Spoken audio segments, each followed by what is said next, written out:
What's going on, everybody? CaptainRoBear and crew here for Curse of Strahd, episode 13. Officially, chapter 3. Yay! Lucky 13. Lucky 13 at a burnt bridge. Sunday the 13th. Sunday. Welcome. Everybody enjoy Spring Forward. It's way too light right now. Nobody knows what's going on. I haven't eaten yet.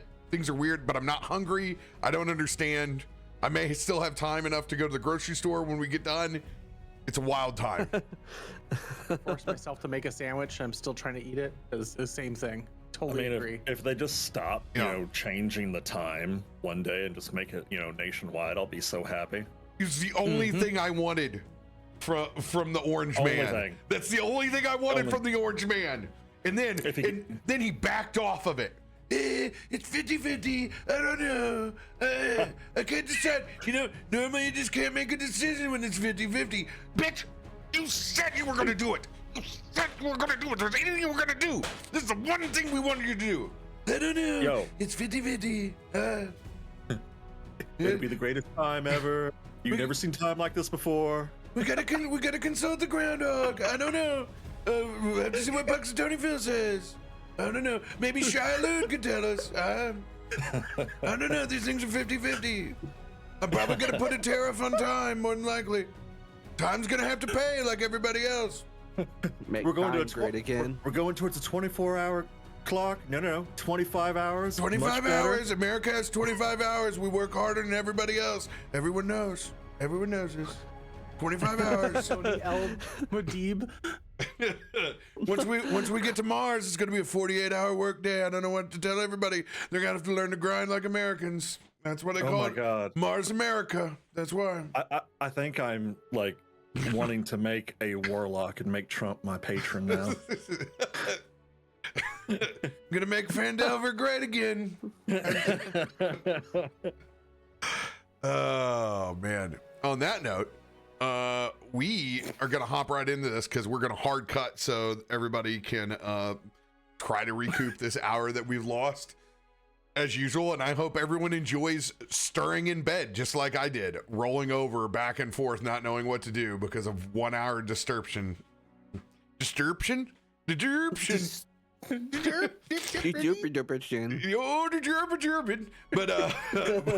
before we go, we got to make some loot rolls for 0. 5 through 10. Mm-hmm. By the way, Ted's tables, baby. Ted's tables. Woo, woo, Oh, we got new woo, ones? woo. Do I do the regular 5 through 10 and then go to Ted's tables on that one? Yes, you do. Okay. They showed Ted's tables on Vecna. They're amazing. 27. Come on. And then D4. What's up, Jelly Bean? I would say we missed out on Ted's last Sunday, so we should re-roll, but I got a fire giant belt, so I'm not going to. Wait. He has 5 instead of 4 now because consumables is in there. So we do a D5 or still the D4 and ignore the consumables? You have separate consumable rolls. So you're going to be making well, you guys didn't do this because you guys didn't have TED tables last time, but yeah, going forward we do a set of like consumable rolls and then we do permanent rolls. All right, so I'll ignore that one. So that was a 4, so this is relics. That's right, automod triggers awesome. whenever you invoke the Orange Man. Oh god, I put it on I accidentally put it on replay.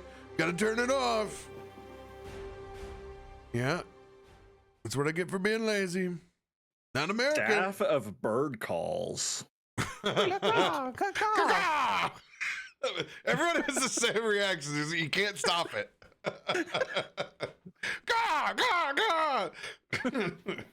Sounds like you're trying to eat on a pier, just trying to have a casual sandwich being assaulted by 40 seagulls. Okay, I'm picturing it. The staff of bird calls is literally just a large loaf of bread. Oh, yeah.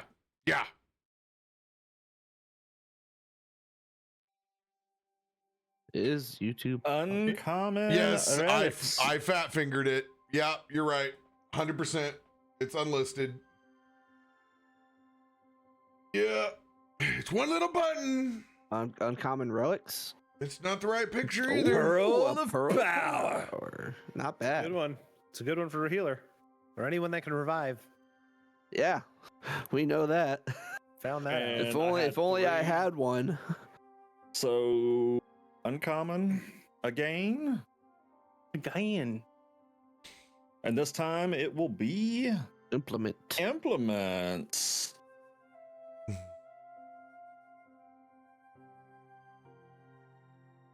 Pipes of haunting.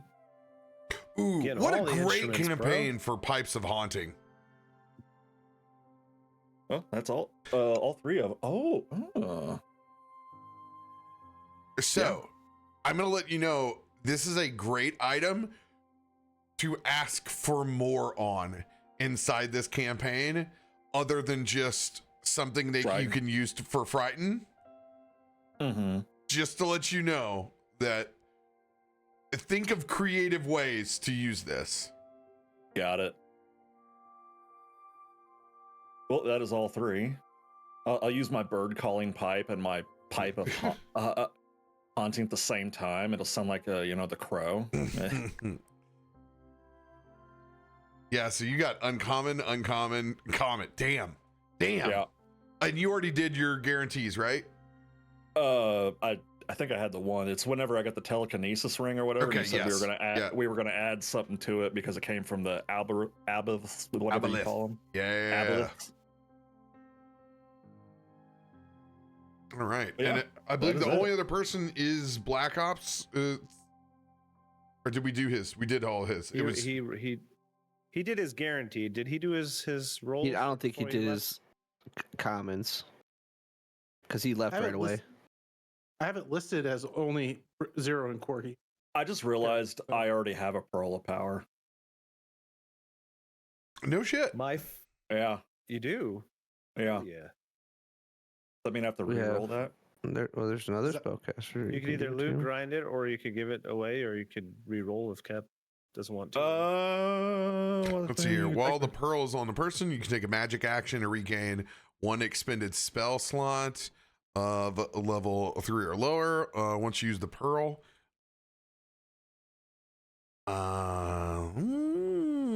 Or let him combine them into a larger pearl of power, and he gets 2 level 3 slots back. No, let's go ahead and roll again. Okay. Yeah, let me bring those back up. La la la la la. Don't you dare. Don't you put that. Oh, it's over. It's in your. It's in over. your head. You make me go it. All right. Uncommon armaments. Oh, you didn't have to re-roll those dice, right? You just had to re-roll on the table you're on. Yeah. But that's Oh, okay. so He that got would- he got back to uncommon, so And It's- that was my Is it an armament? second one. So no, that would have been a relic because I had relic implement. Mm-hmm. well, it's Okay. fine. You can pull an armament. I'll pull an armament then because I haven't. Hey. Do it now. Do it good. Just virtually beating it up over there, are you? 44. Javelin of Oh Lightning. shit! Eros, go ahead, bro. Done deal. I'm gonna pop that. I'm like, yeah. If you want to hit someone from a distance, there you go. I will gladly take another way to do so. Now I'm done. I knew this. I knew this was going to happen on the time change. Go ahead and talk amongst yourselves while I have to go break code because fucking my biological clock is not fucking set right. Talk amongst yourselves. I'll give you a topic. Butter. It's huge. But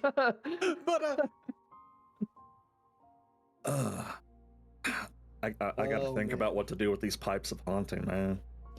I Three mean, charges, Lightning. regain 1d3 expended charges daily. My first thought was the combination you were talking about.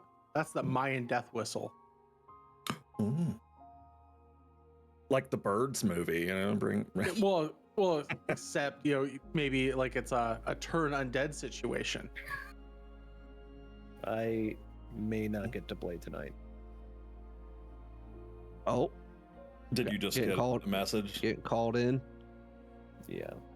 Or I may if my phone rings in the next 10 minutes. Oh, soft. I gave the javelin to Eros. Ilo is not your typical cleric. If you look at my character sheet, you can see that I have armor and stuff on, but that's literally for stats. He actually is just wearing a robe and he's all magical, like a white mage from Final Fantasy. His hide, his elephant hide. When Cap gets back, I'm gonna ask him if he'll allow me, because that DC save on that lightning javelin is only 13. I'm gonna ask him if he'll allow me to use like my strength stat as a almost like a spell attack. Mm-hmm. Oh, a critical success on some relentless cards for Hyroa. For me. And then roll one.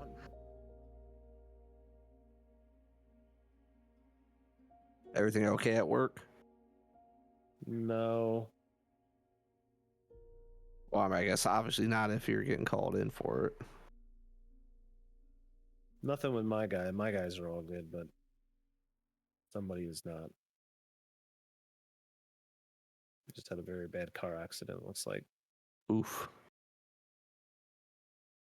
Thaumaturge cleric. I mean, exactly, soft. That's one thing I do like about 14. You start out as a thaumaturge just before you turn into a black mage. Mm-hmm. Well, Thaumaturge Cleric's just a sage. You heal by shooting people. Yes. That's fair. Yes. It's true. I'm out there throwing around healing words and stuff like that. Now that's like my brain using Curse of Strahd. That would be a cool thing to add in, since we had the other Zero in Final Fantasy. We had her and that whole Baron. Yep. Tie back to Final Fantasy. Was it 3, 4, 6, 6? Something like you that. talking about the person you fight? That would be 4, because it was supposed to be Cecil's brother. Yeah, but with the story there, right? You have the transfer of you're able to do the transfer of essence, basically what's going on between the realms stuff. What if they had a healer that was literally like a life drain mechanic? That'd be dope as shit. The Sage already kind of does that. A life drain mechanic. I think the closest thing that Final Fantasy almost like a vampirism class. Yeah, I'm trying to healer. Yeah, that'd be really cool. That would be really cool. I could see that more of a blue mage move than a healer move, actually. Sort of like White Wind. I would say sucking the energy out of the enemy. Kind of like the Dark Knight version of Cecil. Oh yeah, Cecil was a Dark Knight, except Dark Knights in classic Final Fantasy took power away from their HP to make themselves stronger. They didn't. But he also had like a self heal though, didn't he? In that when he was a Dark Knight, no, not when he was a Dark Knight. He didn't. I know he didn't have like obviously cure or anything, but no, he didn't have anything. He had dark, and it shot blades out of his sword, and it hit everyone. All right, it's been a while since I played that one. Cool. So picking up where we left off. With you guys on the way to Mordent to find Ludwig's friend, a certain Rudolf van Richten. You guys quickly encountered forces that did not want you to leave your domain of dread. Cerebral Frigalacuses, as well as 2 very nasty aboleths. You guys fought valiantly, looking at one point in time like the party was going to succumb to exhaustion, psychic harassment, and the bad touch tentacle. However, you guys rallied, clawed yourself back out of that hole, slayed the aboleths, got some loot, and have now crossed across the bridge that you literally burnt by magic carpet and broom. The minute that you guys cross out of this domain of dread, there is a weight that feels like it is lifted off of your chest. Your ears pop. It's a pressure change entirely. For the first time since you've encountered the mist way back in Faerun, it feels like someone finally doesn't have eyes on you. That's right, Pupper. He was in agreement. The literal path forward, not succumb by mist. You look behind you and you can't see the bridge or anything left back in Barovia, as it's completely surrounded by the mists.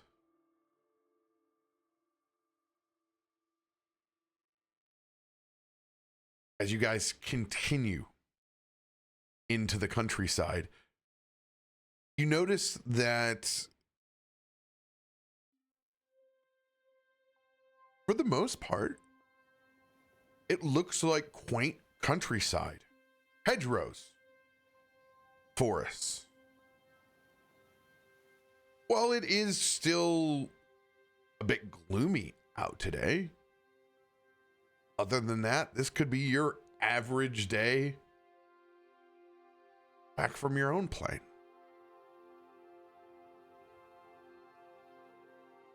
If there's anything that you guys want to do post Aboleth fight or discussions with your party, now's the time to do so.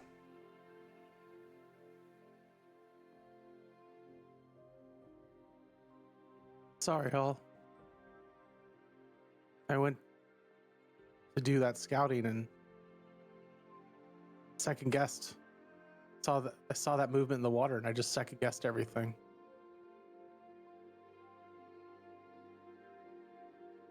Brother, you ain't got to apologize for nothing. We made it through. Praise the sun for that, too. Barely.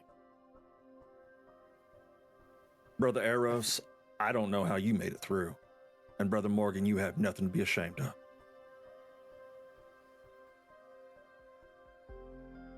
Well, like you guys told me, we just got to keep faith. We've gotten through every situation so far. At this point, I am starting to think that Eros is just nigh unstoppable.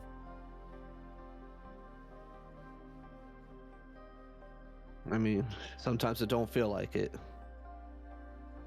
Yes, not That Aboleth had me in the water. brush off here and dry up there. Yes, sometimes we make a mess, but my friend, time and time again, you have come up against great odds, and they just are wiped away in moments.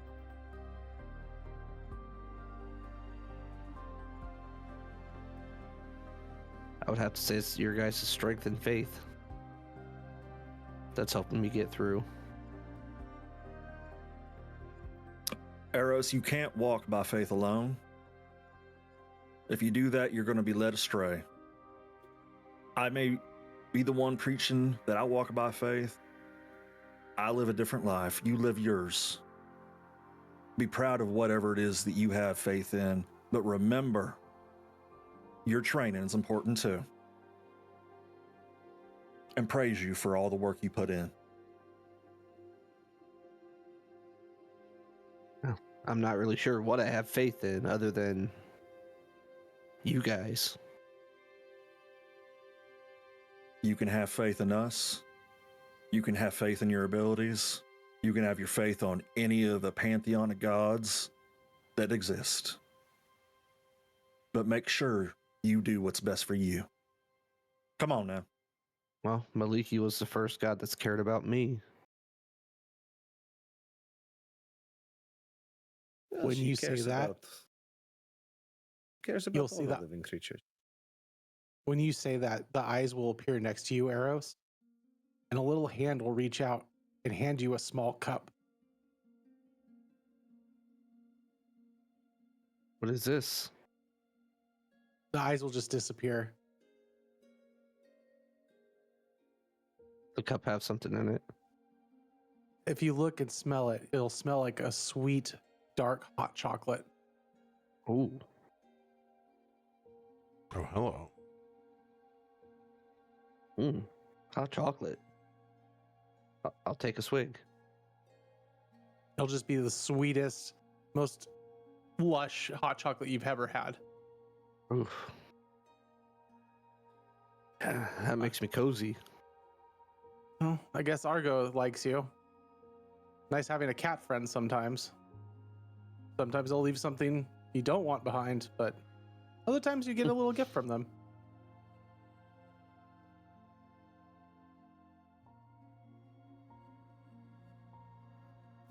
Tell him thank you for me. I don't know if he understands me or listens to me. Argo only understands Argo. That's fair.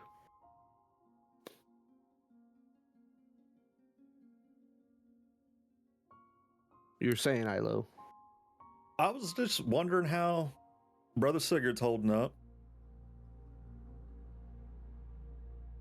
I am doing fine, my friend. Okay, I feel this. Just had to check. I know you don't follow Thander, so I worry. But Maliki's working for you, and well, I'm not going to say praise her, but thank her. I will let your kind words be known to her. But I feel blessed twice anyway. I have my brother here with the Thander's good word as well to keep us. Praise the sun. And with your added brightness, I think we will be okay. But ever since that encounter with that vampire, I feel more blessed than I was before, as if I have become closer, so I can feel it like a shroud on me, her light. So if anyone finds himself in a dark moment, try to keep me in the corner of your eye. See if you see the light as well.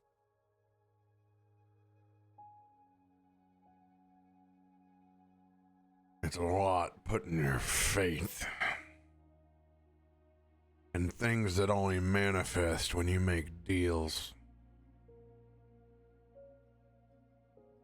Politicians, gods, mayors,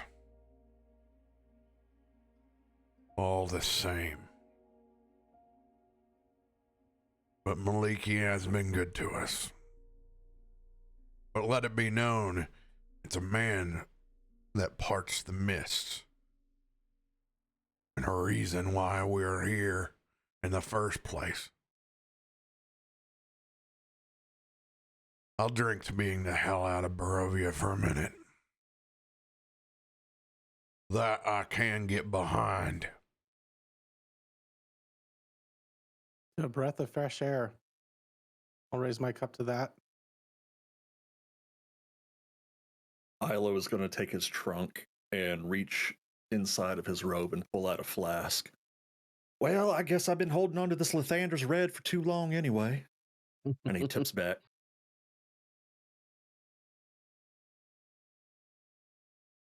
You guys look around when you do this toast. And Agrona is not there.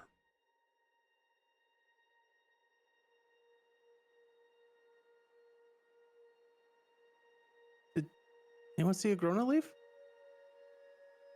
I know she took some damage in that fight, but She was with us in the mist. I was busy up front to see what happened after. Last last I saw her, we were standing on that pile of junk before we crossed the bridge. I thought it was quiet in here. King Croc, you seen her?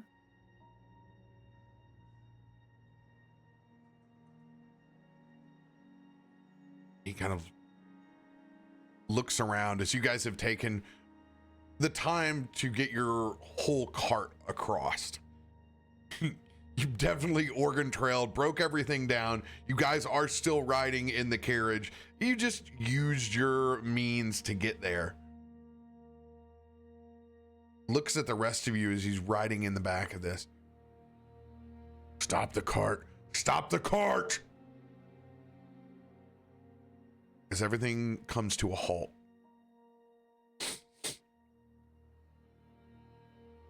Smell that.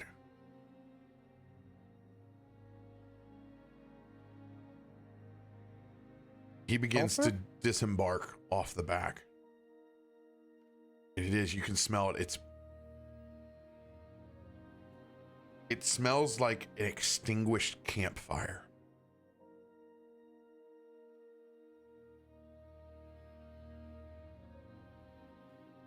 Ludwig.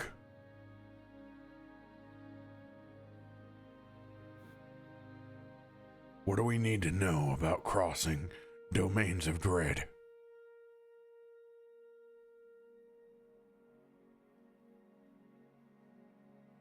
There are unintended consequences sometimes when it involves with moving from domain to domain. They have different rulers. You were in Strahd's domain. We are in someone else's now. They may have different rules. She was one with the elements, no?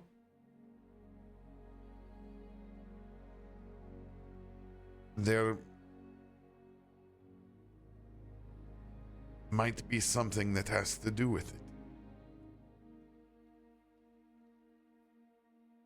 I need to check my items just in case. And Ludwig starts rummaging through what largely looks like a trunk of relics in the back.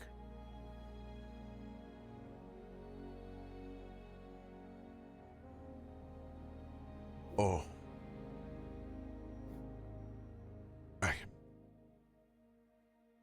I am sorry.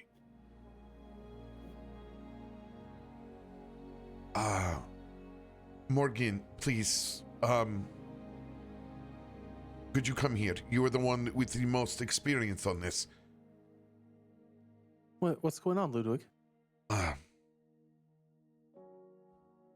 you familiar with the Witchlight Carnival?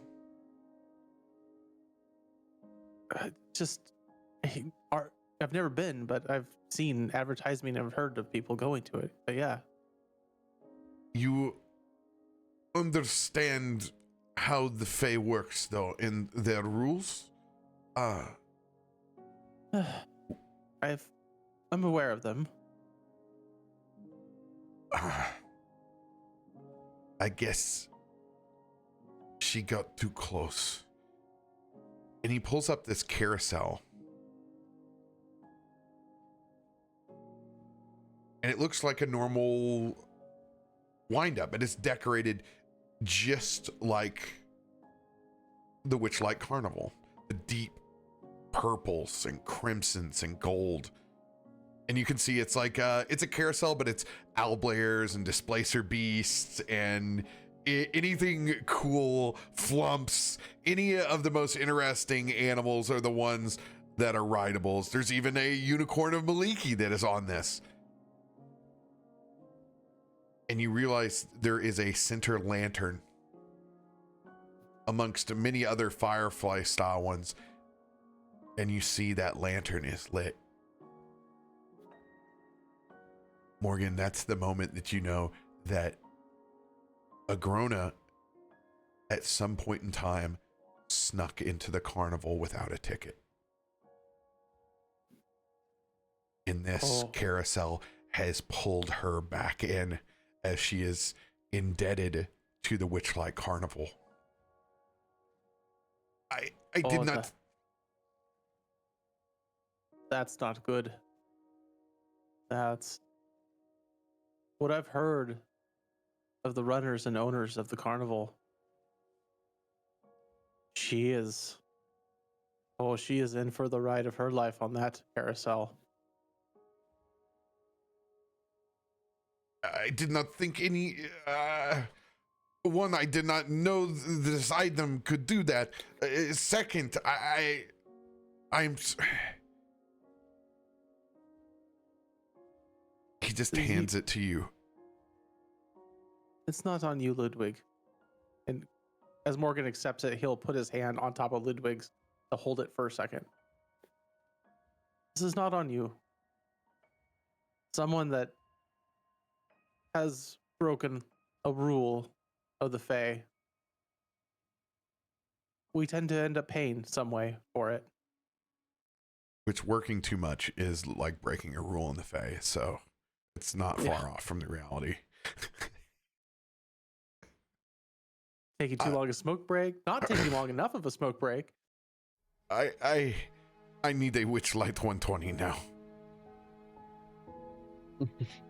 As he is going to hand you that Witchlight Carnival carousel, which now holds our friend inside of it.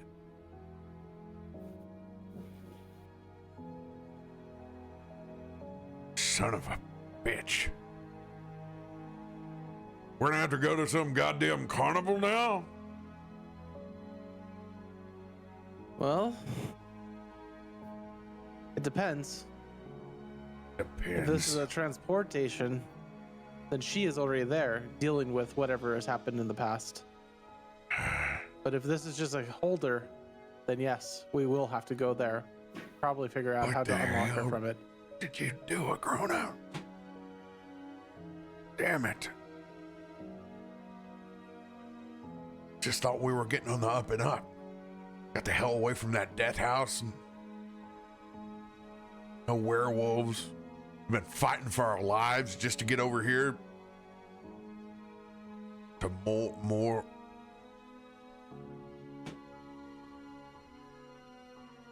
Well, time doesn't... More debt? More. She ain't in trouble, is she?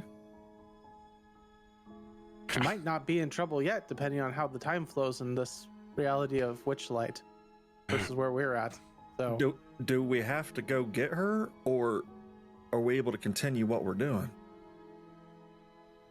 from what I can tell here,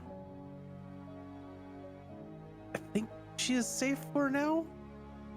Morgan, you would know that there's nothing that we could do to help her at this point. This is up to her in appeasing whatever Fae requirement is now required of her.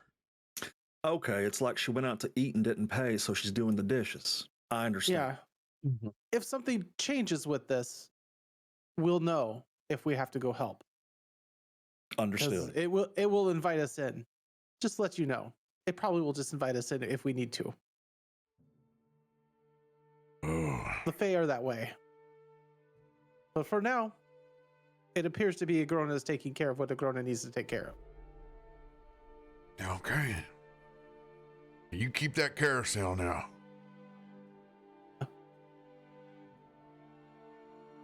Damn. Morgan will take it very carefully, and he's going to pack it very gently in the bottom of his bag. It's got that sun staff too. Shit.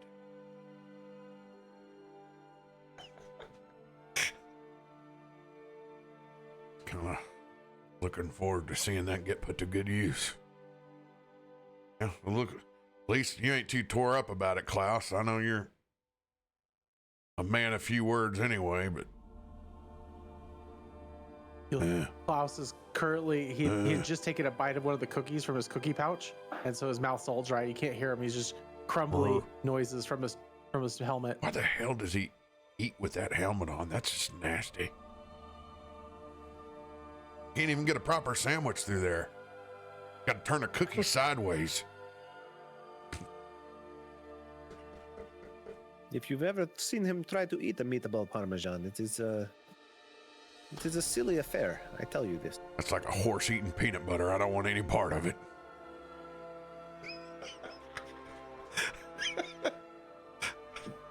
You look down, his armor's just stained underneath here from like shit not getting through. It's just gross. It's just really patinaed, right? Brother Klaus, I do think that you need to do something with that. It's very unbecoming of a knight of Lathander, but I understand the kind of situation we're in. So enjoy your cookie. Some things even prestidigitation can't fix. Come on now.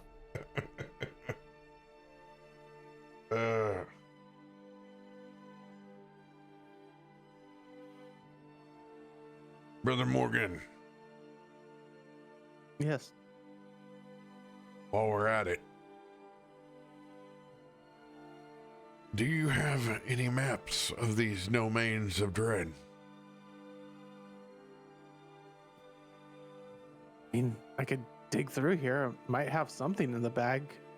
I don't know what we've used before, whether it's been history or oh my god, this is an easy one. Cartographer's tools is what we should be using. Yes. Do you properly have expertise in that? Let's double check. Looks like I do. Looks like expertise is on there. It is a +7 currently. Ooh, that's probably just proficiency. Let's make you an It says expert. expertise, but the under the hood might not be quite right. Yes, Expert using wisdom. It's using wisdom, and we need to go ahead and switch that over to a very charismatic map magician. Now it is the proper plus 11. I'm gonna give you a skill call out on this bad boy. It's the sleight of hands in the bag where I pull out the right map. It's not really me knowing which map it is with the wisdom roll. All right, we're gonna set the DC on a domain of dread. Domains of delight, you pretty much have at will. Anything in the Feywild is a guarantee. I'm gonna go ahead. I'm gonna set this DC in my mind. Not a top, like kind of mid tier. It's gonna be about a mid tier check for you to find a random tier. It's very questionable statement. No, I mean for me, I'm assuming this is going to be extra hard then for a more game dice roll. You will have advantage on this check, my dude. Let's see what you're made out of. Oh, that's cool as green. shit. I love Red. that Ooh. so much. All right, advantage. You say? So with advantage, you hover over the middle die, and then you can click to the right. Just click the ADV button. Then you can click the die in the middle. I see. And so then when it's the lighter color, it means it's on advantage. Mhm. Gotcha. Nice. Oh, it was on that 16 so long and flopped to the 3. 23. Are you going to add anything to this roll? I feel I should. I'm going to throw my D8 onto.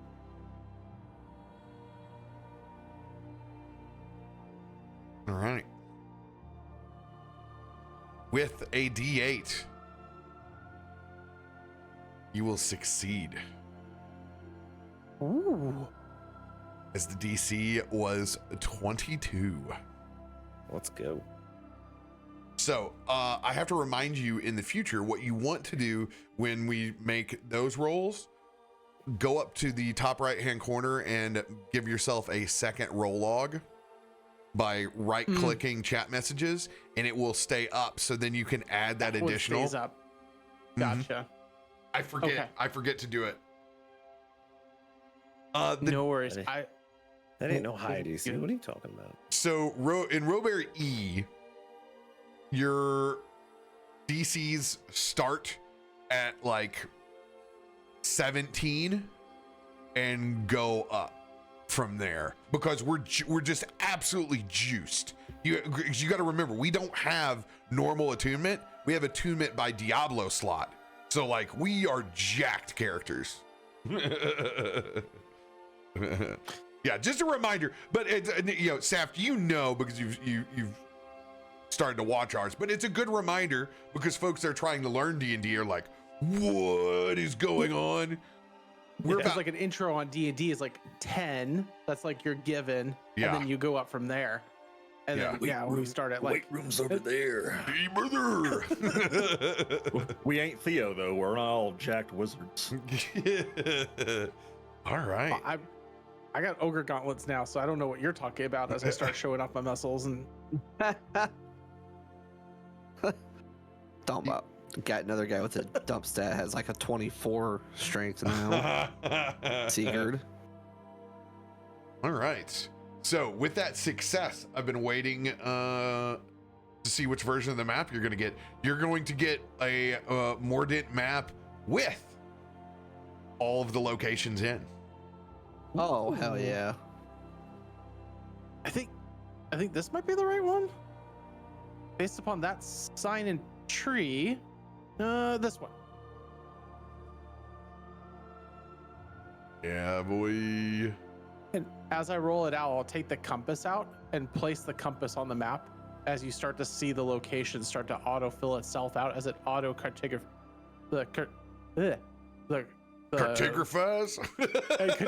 itself as it fills in the names of locations on the map. That's legit. Wingardium cartographication. Sounds like the Marauders map to me. I was trying to say calligraphy along with cartography, and it. I solemnly swear I am up to no good. All right. Yes. Now, what's going to be fun about this is where exactly we've come in at.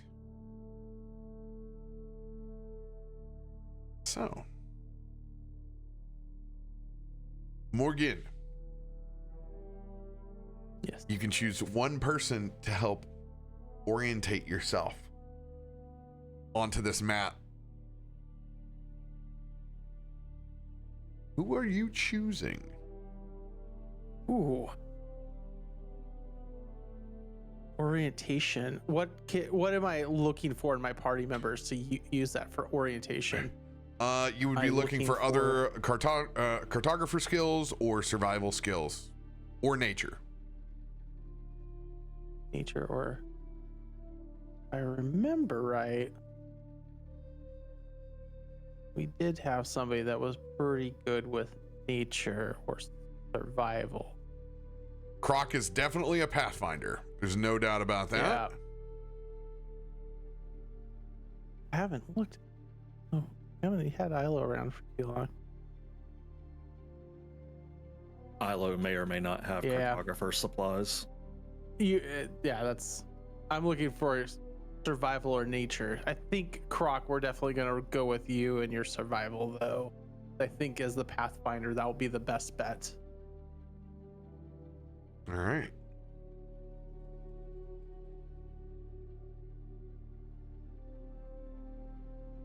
So, first things first, let's go ahead and pull this map up.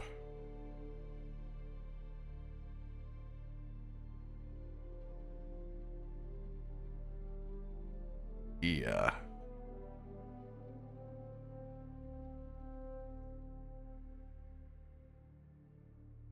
Where have you uploaded to, Mr. Map? Ah, it needs to hit the upload button. Here we go.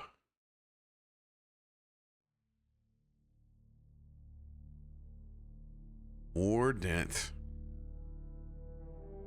Oh, this map is gorgeous. Oh yeah, it is. Look at that. Oh wow.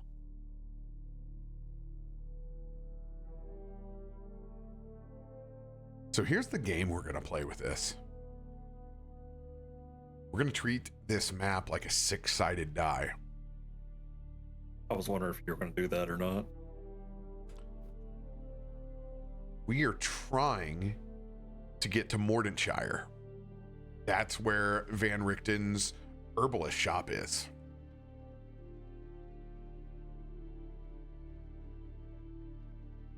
Between you and King Croc, we're going to have 2 advantage rolls apiece on a d6. We're going to turn that d6 on its side. We're going to be looking for a 3. So we're going to go left to right. So we'll go 1, 2, 3, 4, 5, 6. We got 4 chances to get a 3. Let's do this at the same time. First d6 from both of us. Okay, so not on the van, just rolling a single d6. Single d6. 3, Third. 2, 1. Oh, Morgan on the. Let's go, baby. That's why he's our cartographer. Oh, that's our cartographer, baby. Our cartographer. Cartographer. Yeah. I can't talk real good, but I can point out a map. I knew plenty of people in the army like that. 100%. He's a cartilage caster. I don't need to know Cartilage the name. caster. I just need to know where the field is, where the tree is, and where that fence line is, and then I can tell you exactly where to go from there. Oh, Morgan, you are incredible. You look back and see the ocean to our backs. You can see the high ridge lines between the forest on either side of us. But it's that moor that you notice first, and the lagoon, and that smell of fresh water that you key in on immediately. And you realize that we have passed through at quite possibly the perfect spot. As you realize that Mordenshire is literally a half day's travel away. This could have been a whole other month. Oh, I didn't even know Mordenshire was this big until this morning when I looked at the map and I'm like, man, they have fleshed this domain of dread out. That's incredible. And by the way, for folks that are wondering, this is official D&D map from Van Richten's guide. Get that sucker on D&D Beyond. They have a player's version and they have a DM version. Because of our cartographer, we have gotten the DM version. So we got a fully marked map. Probably the most unsettling part of you guys riding together right now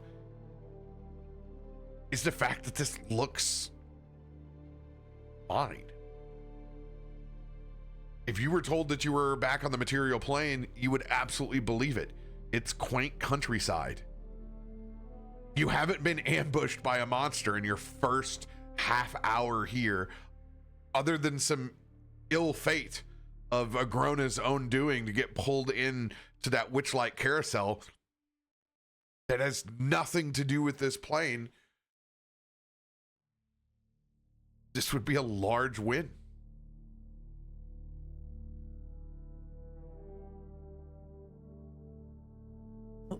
finally peaceful. Doesn't look like we're going to be too far. We'll take just a little bit of a journey. Should just be on the other side. Now you said this was here. still a domain of dread, correct? Yes. But there's different levels. Just like, think of it in a room, right? When you are close to the candle, you have a lot of delight. And as you get farther away, there's different shades of dread that you could have. Barovia from what I know of the different domains, is a very dark place. You were outside the house and outside the room at that point. I have never experienced anything bad in my times while I'm here. Obviously, there is a reason that Rudolph has chosen this place to live. Is he a traveler like you, Ludwig? He could choose and move? He was a monster hunter like you. He needed also the assistance of the Vistani to be able to travel in such fashion.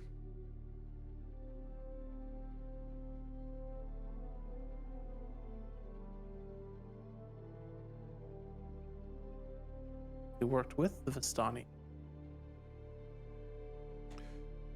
Many have on all sides of the coin, my friend.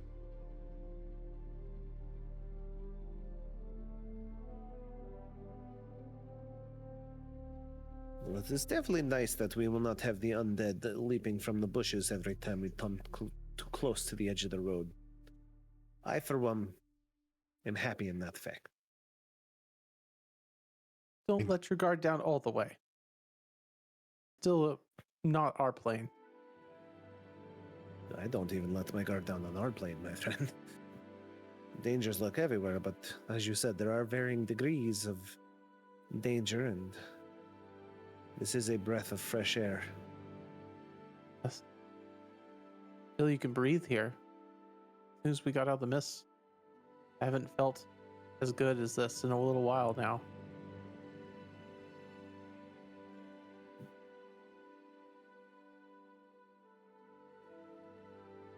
If you would like, there is quite a large lake that is up here. If you would like to maybe forage for some supplies before we go into town.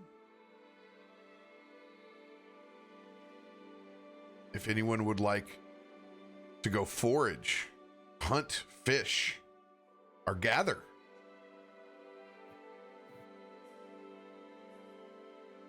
That would probably be wise, because even though this place is much nicer than our previous, we all know that we will most likely be returning there. And this may be a time to stock our inventories on survival equipment and supplies such as that. Well, while you all are out doing that, I'm going to sit here and read this manual as he's going to read and try to get anything he can out of his manual golems while we have some downtime. Go ahead and click off whatever expenditures you need. You'll be able to read your manual and get caught up.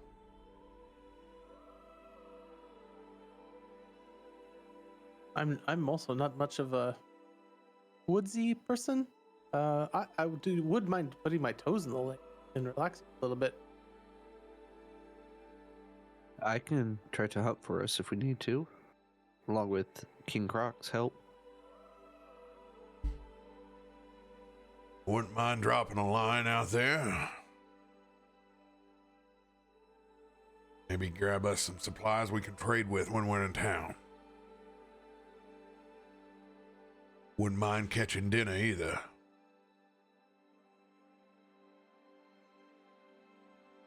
Some fresh fish or hot crawdads dinner would be amazing. No, I got some traps. I can do that. and fresh venison even.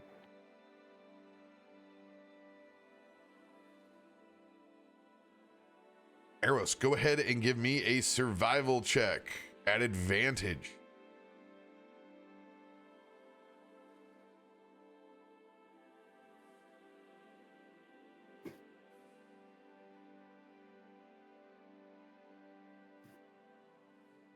$14. Oh wait, is that? Oh, that has me exhausted. So Oh. -4 should not have been on there. So it would have been an 18 otherwise. 18. But I don't think we've actually... Did we actually rest anywhere We after haven't that rested fight? yet. So then the exhaustion would still be there. Oh no, you drank the potions of vitality. Yeah, right? we took care of it. We did one lesser restoration and then potion of vitality. So you are back to an 18. Thank God. You can go to your effects tab and turn off your exhaustion. Bye exhaustion. Oh. It's like scouting any new land. You're trying to find a certain level of comfortability, and these trees are packed. They're dense. It's hard to get your eyeball as you're trying to zone in on anything that's got a white cotton tail back inside this zone. But like any good hunter, you need proper confirmation before you take that shot. It takes a bit, but you are able to take out a on the smaller side meat dough out of this. What's interesting is the antler structure on this deer resembles more like an antelope, but they're circled, so they spiral, but then they also circle as they go up. Okay. Not the biggest prize, but it's food. It's food, and with enough time to dress this entire beast, with us eating the back straps because backstrap fever, you have more than enough of hindquarters to trade,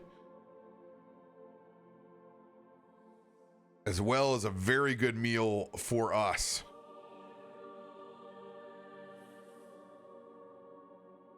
And Croc is going to try his hand and see what he can get out of the water. Oh, yeah. Hey, it's that time of the year. Fish fry season. Post Mardi Gras fish fry, my favorite season in big Catholic country. It's like, what church do I want to go into and eat for $7 all you can eat catfish? All of them in the same night. The real trick though is finding the ones that do good jalapeno hush puppies. That's what separates. That's the pile sorter in Southeast Missouri. Luckily, that's St. Vincent's right down the road from me. That sounds fantastic. Oh my gosh. It's so good. That's really when you're in the Bible Belt, these places are at their best when they're in feed, pie season, enchiladas, tamales. Who's ever going all in, because they got to specialize in something, because there's too many of them. There's millions of them, so they all got to have like the thing they do. I would say in this little pond that we have over here, that I kind of, it's not a pond. It's a sizable lake. Croc kind of walks around it and then sees this river or stream that's going through here, and like any fisherman, he immediately starts thinking rainbow trout, rainbow trout, rainbow trout. And Croc gets over here and just kills it. Once again, the trout inside this stream, a little bit different. They very much take on a separate kind of spectrum. It's not complete like that oil slick, like that rainbow color. Instead, it very much cues in on like the spectral. So it's very teal, dark blues, dark purples. It's almost kind of Mardi Gras-esque, really. These trout kind of have a funky pattern, but they look like keepers.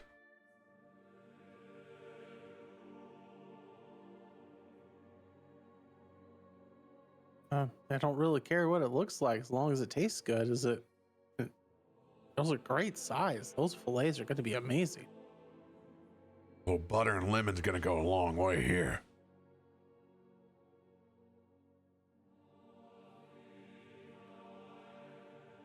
Anybody else looking to do any harvesting here? We have more than enough fish for ourselves and fish to trade.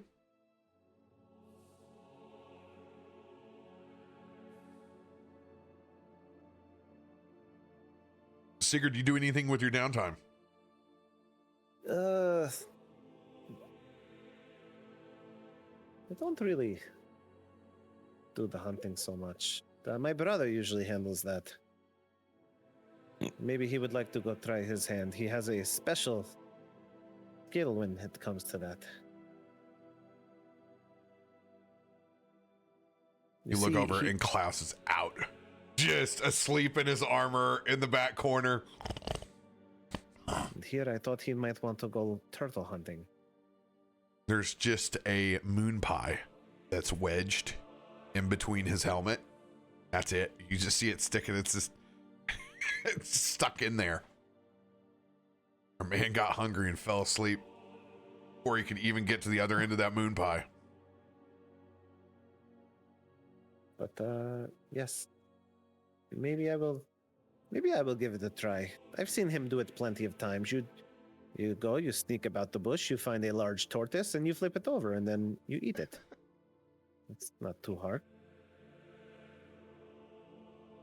But the best part is you make soup out of them. The many different meats in the shell. The very good food. Am I rolling this at advantage or no?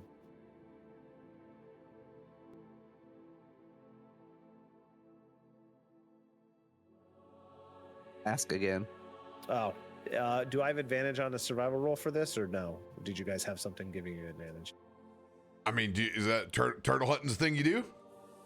Oh no, not at all. That would be Klaus's thing. All right, so I'm just emulating him. Just a straight up roll for turtle hunting. No. Turtle hunting. Yeeting turtles. Turtle man.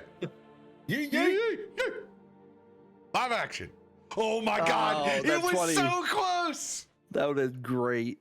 By the way, for everybody using Foundry, it's finally been able to trigger where we can wait for the dice instead of the roll log showing up first. Yeah, I like that. It's been 6 months of having to like, no, don't look at the log. Oh. So,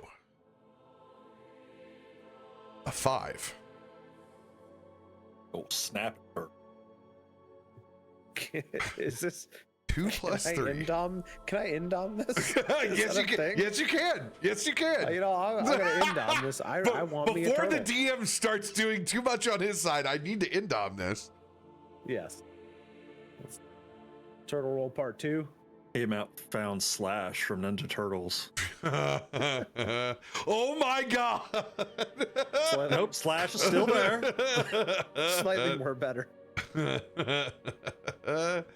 Add your D10. Do we have a D30 I could add? I mean, did you add your 5 to yourself? That's not a save. It's not a save. I mean, it could be. When this It turtle might bites be at my this hand point. off. I noticed your paladin has a hook for a hand. What happened? Ah, turtle. Long story. Turtle, bro. Baby dragon turtle. Got him. Are you adding anything to this roll? Sure. I'll add the old D10. I got that, right? Oh yeah. We're out of combat, so reset. All right. Oh, 16. That 10 was almost there too. It was almost there. It was 1 off. Let's go. Yeah, with a We got an 8 plus 5, or no, 8 plus 8. So yeah, 16. There are definitely experiences while you go for this turtle.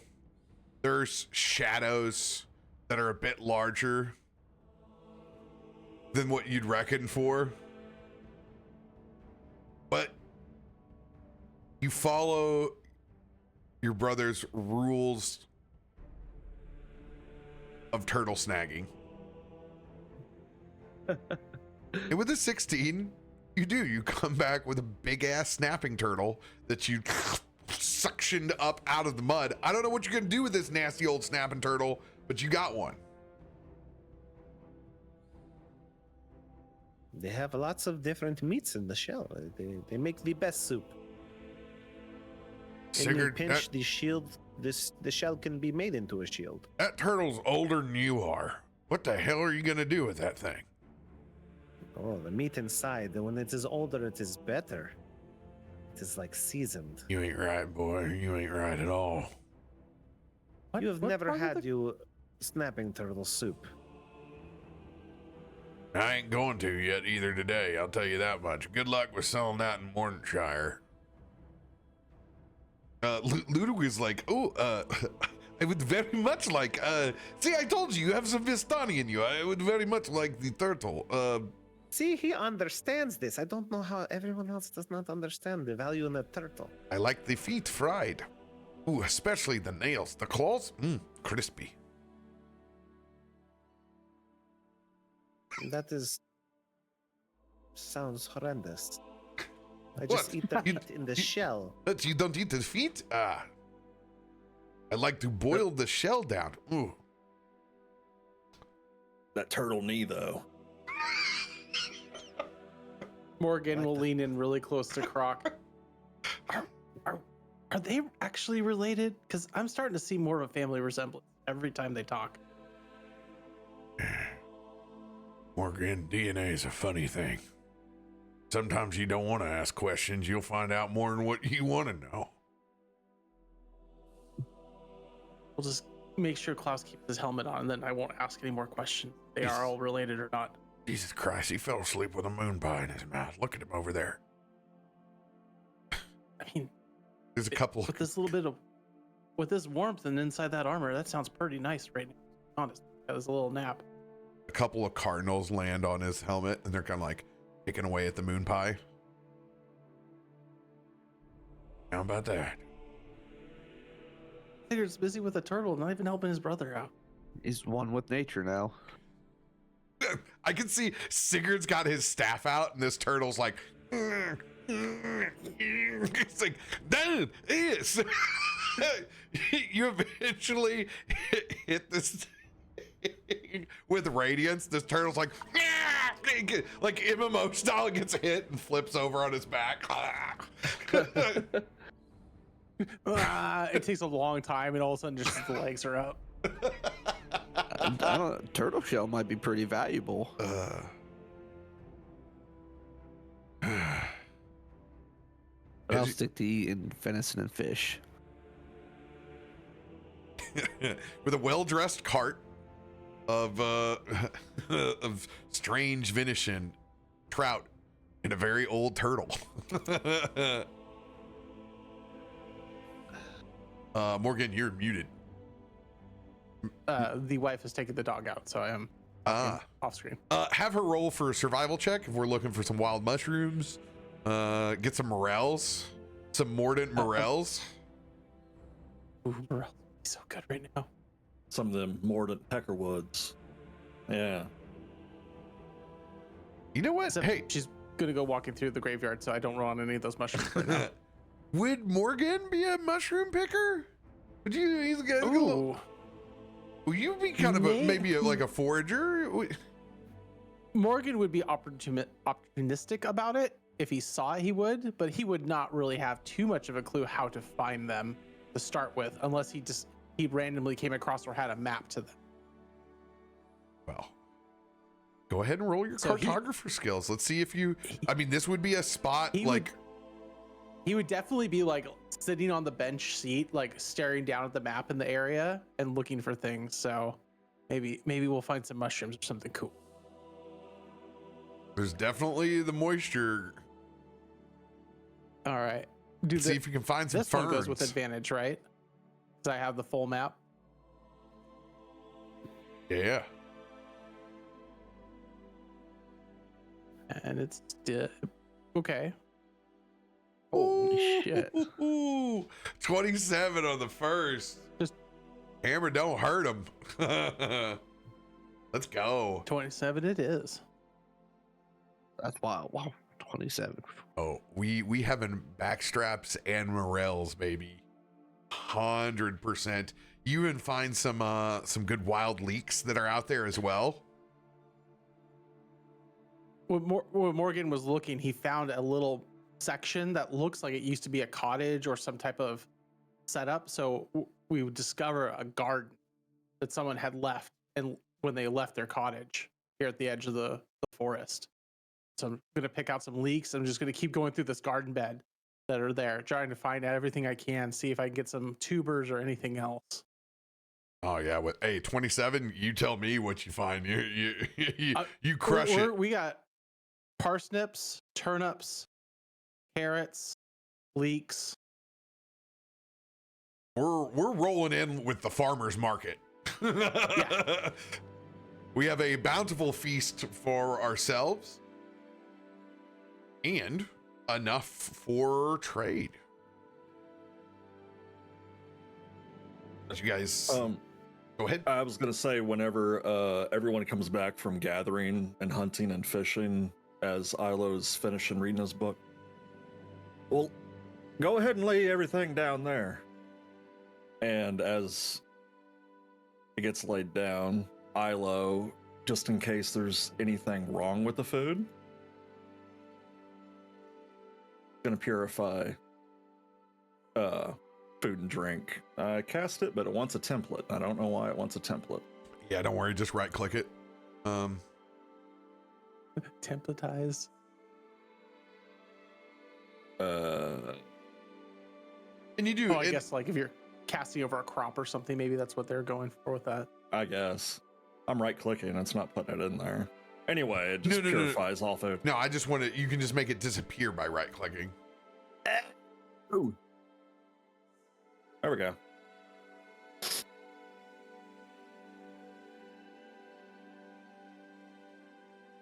In this case, there isn't anything that seems to be inherently poisonous, but it's more of like this purification is like best handling.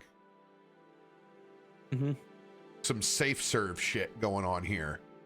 We have basically, it produces the salt cures that we need for our haunches. Some of the salmon that we have, it makes it the ability to do this fast cold smoke on some of it. So we have this the rainbow trout. We have this delicious cold smoked part of our rainbow trout. It basically preps and prepares everything that would take long into the evening to get done. Speeds that entire process up in a very Monster Hunter meal prep montage kind of way. It also ensures that like every fillet that we have or anything is it's like the perfect cut. We've left no skin on in any place. It's like a perfect processing day of all of those raw goods.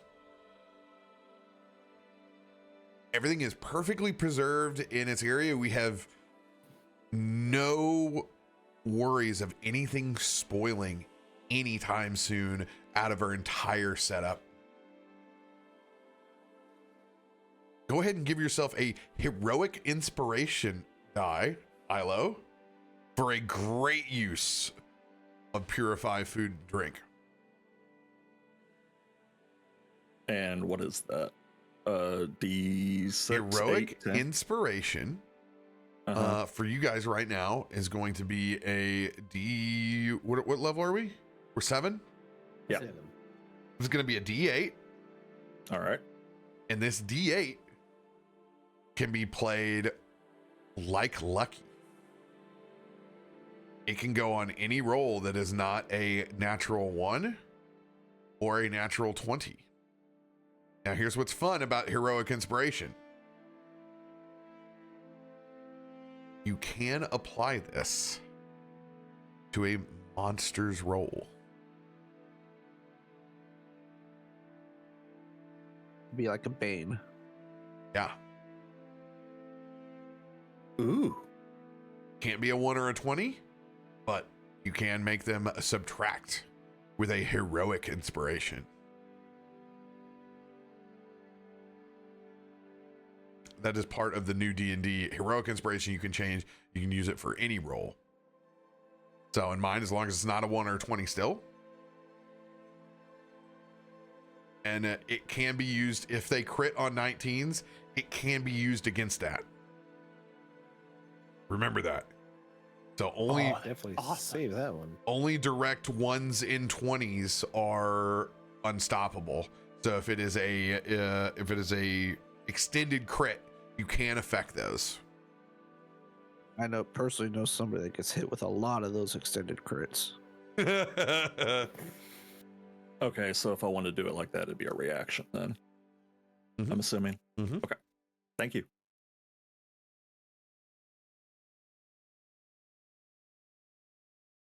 All right. Thank you, Ilo. I don't think I have ever smelled turtle meat this fresh before. This is going to last a long time. I forgot the one nasty.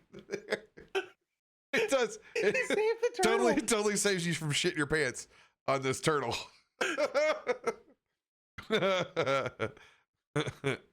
Ludwig is over there. I told you, the feet, crispy. My favorite part. I can tell you have ate well in your life.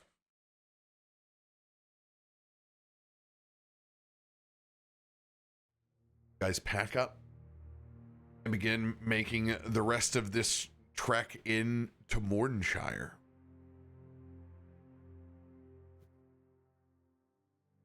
I must admit, Morgan, you are an excellent guide.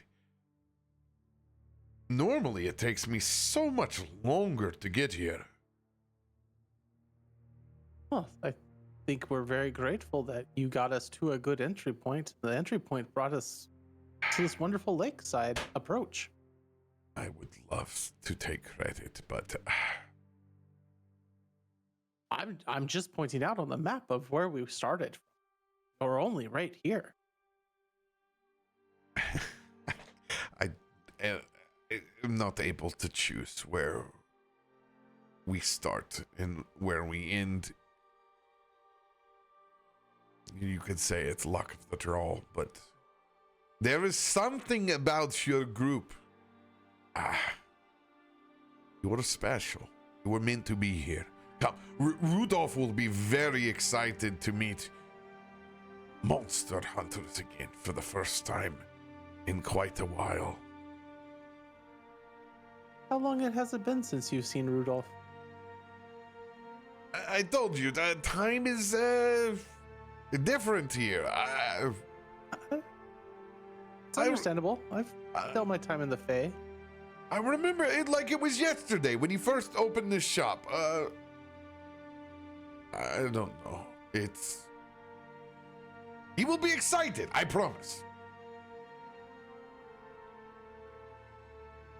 As we round the bend, you guys see perched atop a very chalky cliff overlooking a quiet little harbor.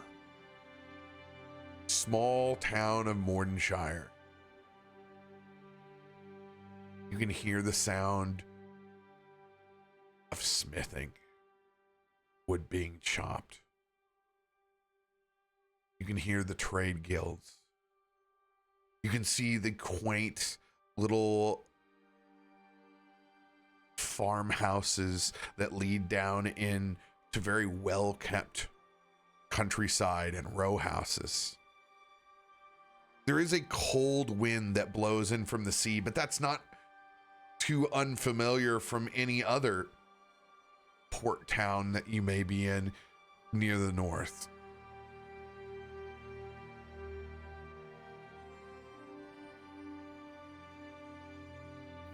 Guys, descend in. The first thing that you notice are the size of some of these countryside manors. There is some serious old money here.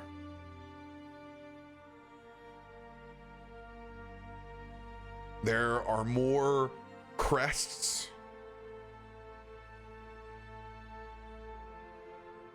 and iconography of these estates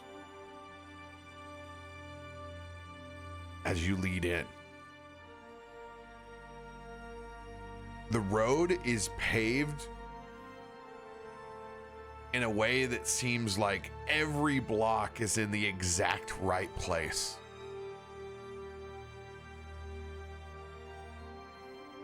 Even some of the largest cities that you've been in, this is like Waterdeep level of aristocracy, but in a very small town.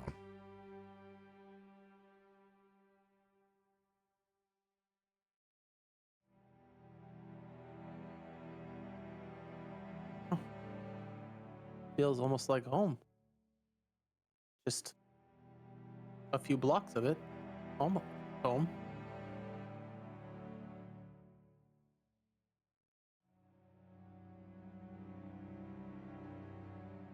That must be a good feeling for you, Morgan. Huh? I miss my shop. I have a small map shop on a street that kind of looks like this. It's my safe place. A place where I can relax. Have a nice cozy fire.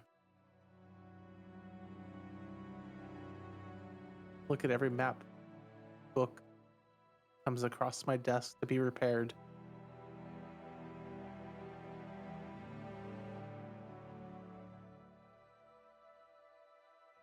It's kind of funny. You don't miss home until you see a little bit of something that looks like it.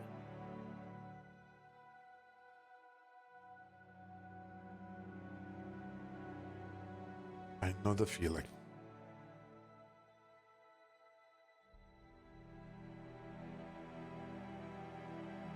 As you approach what would be the city archway,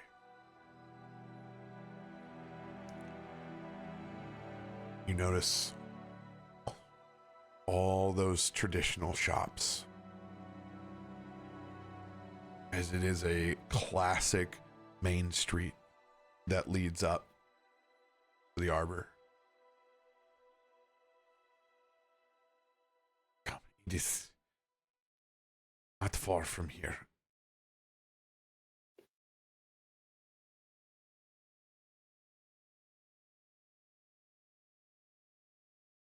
As you guys begin to pull up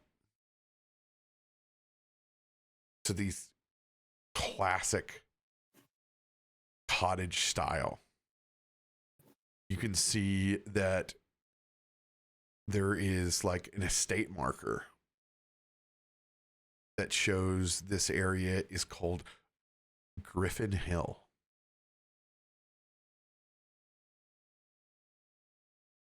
And as you guys approach, you can finally see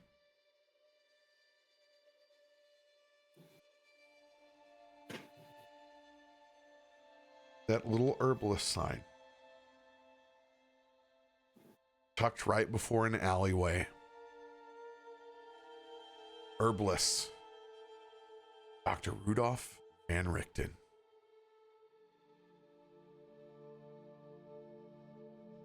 We have made phenomenal time. This is perfect. look, the lights are even still on. He is here. Come. You guys can see the hanging baskets that adorn most of the shops here on Griffin Hill.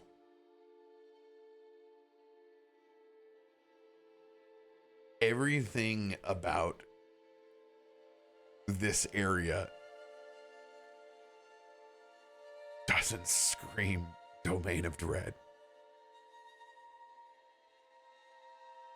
You guys have seen normal people walking in and out of the shops on the roads. No one has looked at you like you're a stranger in a strange land. For the first time in quite a while, you just get to be a traveler. As you guys pull that carriage up and make a stop in front of the house on Griffin Hill.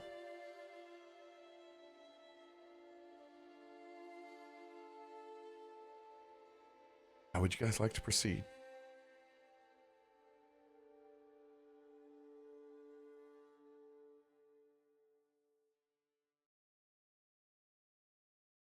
I mean, we are here, are we not? Should we go meet this man? Everything here is so normal. I mean, we're on a timetable, but this is the most relaxed I've been in a long time. Do we have to do business right now?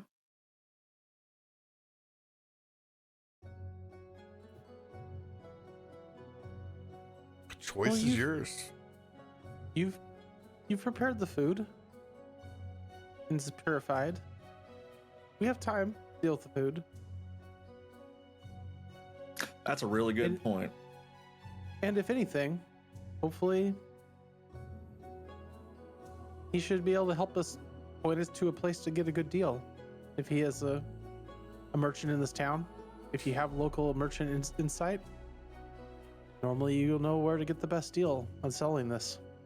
And also he could point us in a good place to sort some of this gear that we have been acquiring through our adventure so far.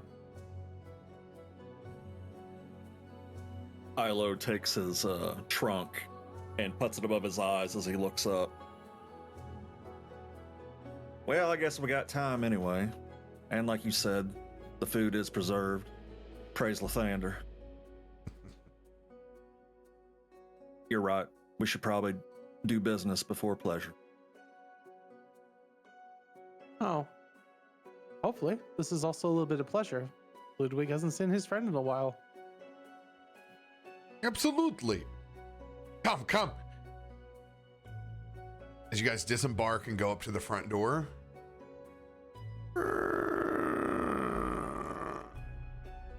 it opens up on its own.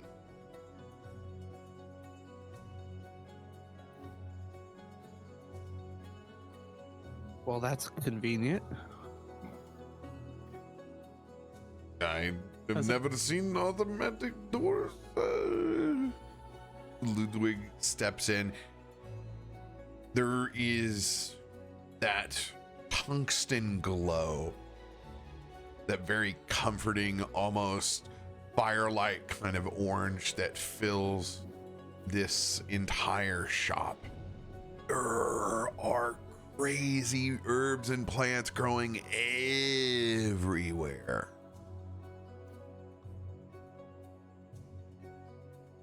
This shop is full of very strange and interesting plants.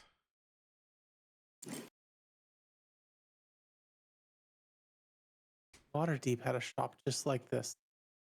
Had the most amazing tea and biscuits. Sit in with all these herbs. This is just like home. Rudolph! It is your old friend, Ludwig. I've brought company. Is he? Maybe he is out and about shopping, or a man that is in kind of a back room.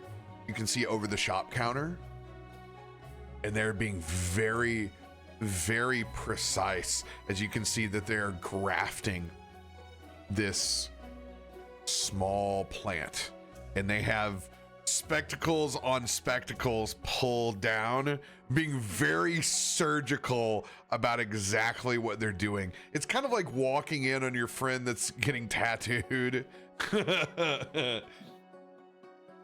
You can see that they look up, and there's this almost immediate scowl that's there that then is completely washed away with a big smile.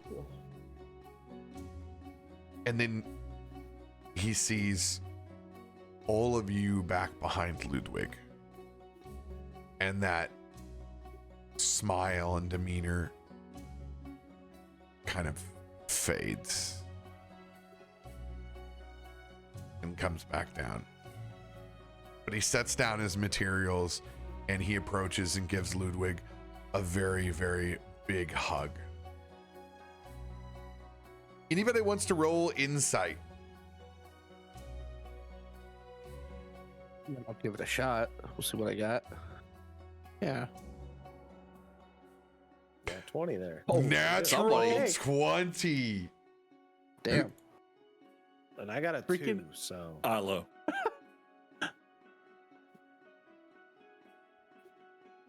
Not bad for someone with no charisma. All right.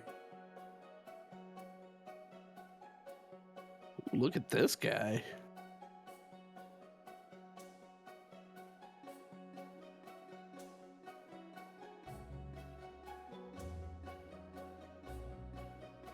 All right. We got 28. We got Sigurd still hung up on that turtle, baby. He's chilling on the last foot. He's coming in. He's just got that foot in his mouth. He's corn dog style. Oh, God. Corn on the cob style. Oh, that.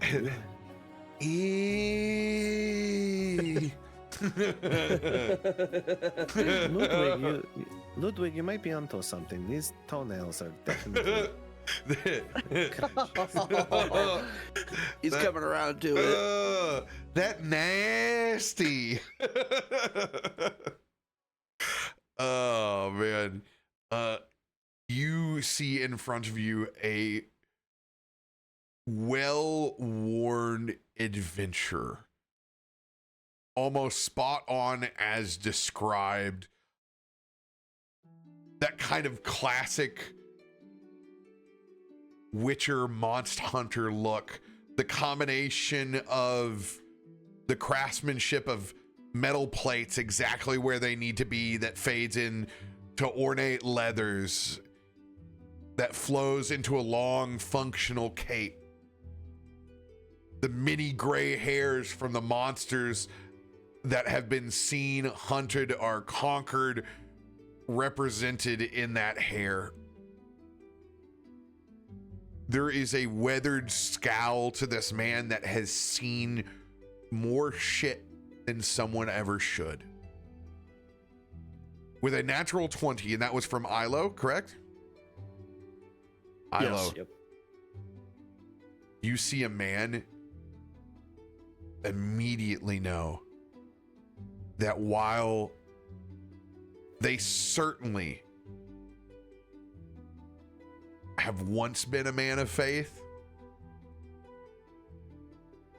no longer has. You can tell that this person's life experiences have led them to be highly distrusting of everything around them.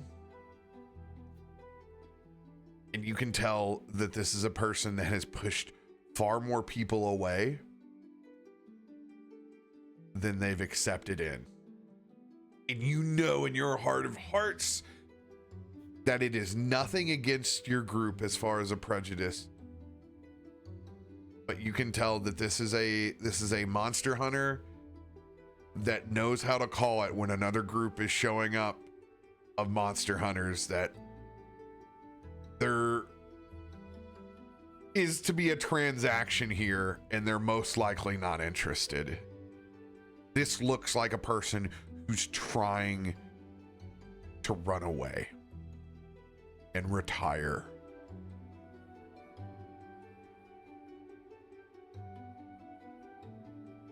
Well, hello, sir. Ludwig, you said this is your friend, Rudolph? Correct? Dr. Rudolph Van Richten. He takes the glove off, sets his materials down, and he does cordially extend his hand to Ilo first and then to the rest of the group. Well, pleasure to meet you. I hope we're not imposing, sir. I mean no offense. I did catch your glare at us after you saw your friend. It's beautiful to see the embrace between you two. Are we interrupting by any means? We mean no inconvenience. No, I assume that you are here on some sort of business and possibly pleasure as well, since you're with my friend dear Ludwig. No. You haven't caught me at an inconvenient time, and matter of fact, we are still open here. So, how may I be of assistance to all of you? Me and Ludwig have plenty of time to catch up. I'm assuming, Ludwig, you're not leaving this evening. No, we are fine. We have plenty of time. And matter of fact, we got here so early, we thought about even just heading towards the inn before we came over, but we saw your lights were on, and I can't help myself. I am fired up. I had some fresh turtle. I will say, Sigurd over here, he is an incredible cook. He also is a turtle hunter. I had almost forgotten about your odd sense of taste and curiosities. I will pass on the turtle, but if there's anything else that I could help with, it would be my pleasure.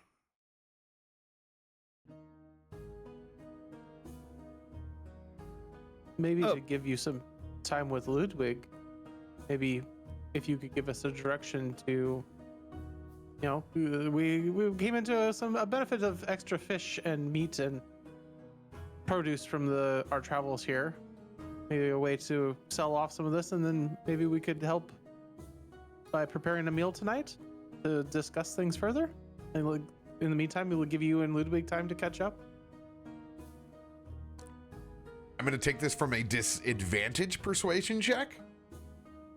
Since you guys successfully foraged and have morel mushrooms. Morel mushrooms really are a currency that supersedes many things in life, because you can't just go and buy. It's one of the few things in life you just can't go and buy because you have money. You have to find them, know where people have spots. I'm going to let you roll flat on this persuasion.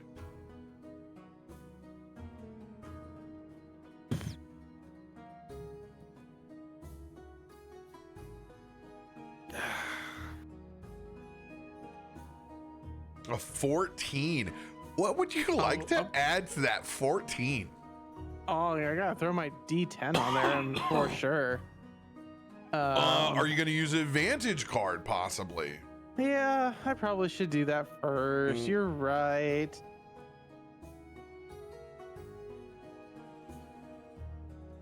Bumps it up to an 18. I'm still going to throw my D10 on it. Absolutely.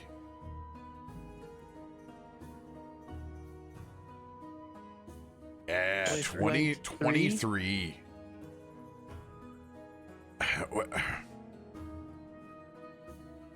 I did plan on working through the evening, but for an old friend and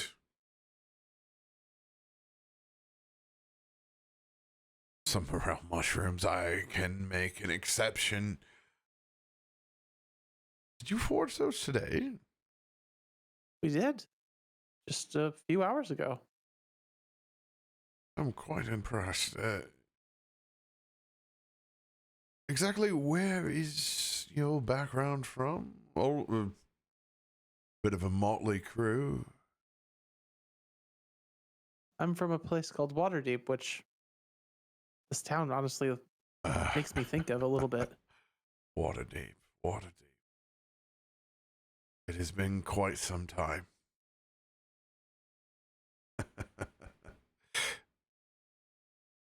So, as he looks kind of at the entire group, before we get any further, you're not interested in any of my herbs or ointments or potions, are you? I mean, I wouldn't mind talking to you about them if you have something that you feel would be worthwhile for us. I do have a patch of dry scale, comes up every once in a while. He will go back over and cut off a thick leaf off of one of the succulents and bring you over a wedge of aloe vera.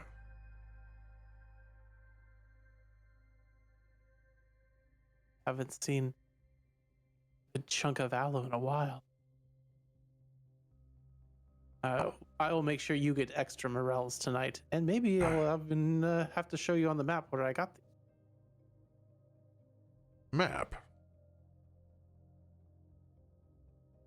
Oh yes, I'm a map repairer and book repairer from Waterdeep. I come across all types of maps. More than a hobby, you could say. No, please. I would love to see this. Really? And you remember where you've acquired this? Oh. Maybe someone came in, traded it in?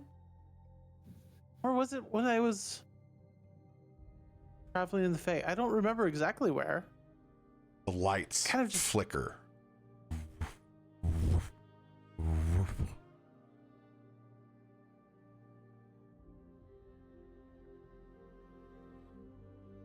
Everything Yes. all right with your power situation? Yes. We will talk about this map from Waterdeep later.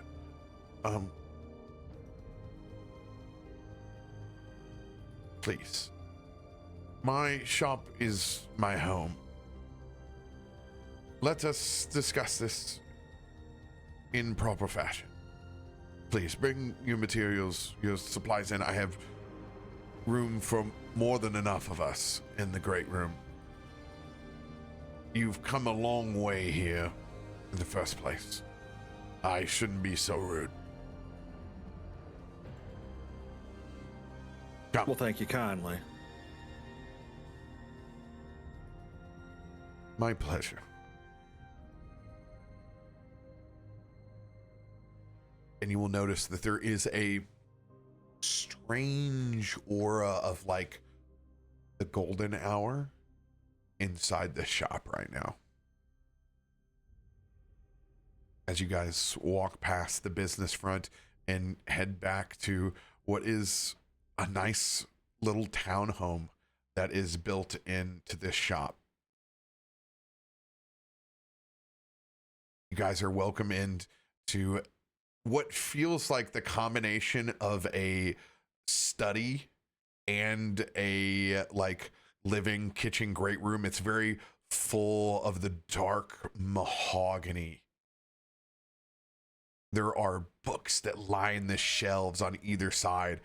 There's a nice grate hearth that's giving off the perfect amount of warmth into this room. There's comfortable seating for everyone. There is a large mahogany dining table in the center as well. So you can tell that it is at least designed for dinner parties, let alone possible monster hunting parties. As you guys get yourself comfortable, You guys stare over at quite possibly the most eccentric bar cart you've seen in a compact fashion. There are whiskeys, liqueurs from all over the realms. One that stands out to most of you, I need a religion check from everyone. This is going to be a great stat for me, let me tell you. My -2. How's the 30? I'm a natural -2. Yo. Hey, not terrible. I Ilo. rolled a 30. On that cart, there is a bottle of very, very aged whiskey that sits there that is contained inside of a bottle that is fused with both brass and stained glass. That is literal whiskey from the city of Brass.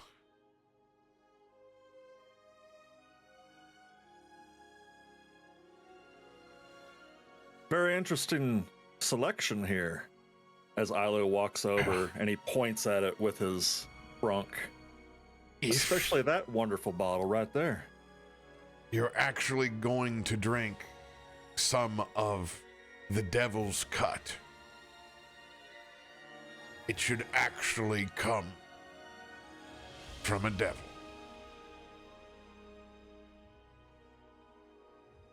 You have no idea the lengths that I went to procure this bottle. Let's just say, none of it was intentional. Well, I know the depths at which you have to go to get this, but that's all. I don't know what you had to go through to get it, but may I say, it is worth partaking. He pulls back his overcoat and points down to his hip. And you see a Belor's whip on his belt.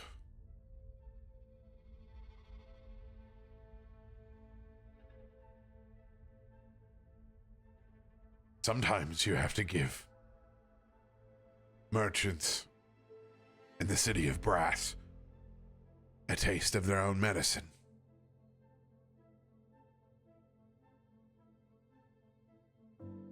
He shows you a fire bloom from Neverwinter that seems to be grafted with a version of it from the material plane and the city of Brass. When you put your hands over on it, there is a natural radiance of heat that is around this plant, of which that you could warm up to like a small fire. The things that you'll find around the multiverse.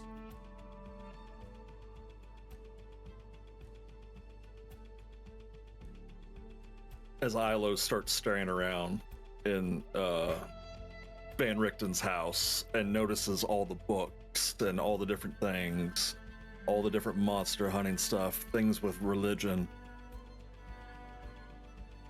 he gets excited and his trunk starts to right up. Forgive me, Lathander, I got excited. You literally get a hard trunk.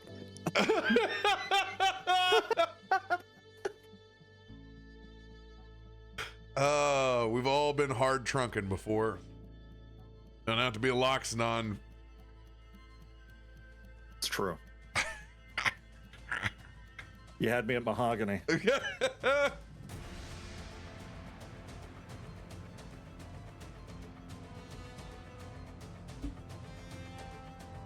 Van Richten disappears back in the kitchen and basically puts together a massive charcuterie board full of olives, cheeses, basically the perfect antipasta snack spread that we can, full of different cheeses. Even takes the time to go and get the carving station, where one of those instantly preserved haunches, he begins carving off fine shavings from that salted venison that lays down. As this is just the appetizer intro, as you guys, he begins making cocktails, muddled and non, for the rest of the party, as everybody has whatever kind of drink they could possibly want procured between the realms in their hands.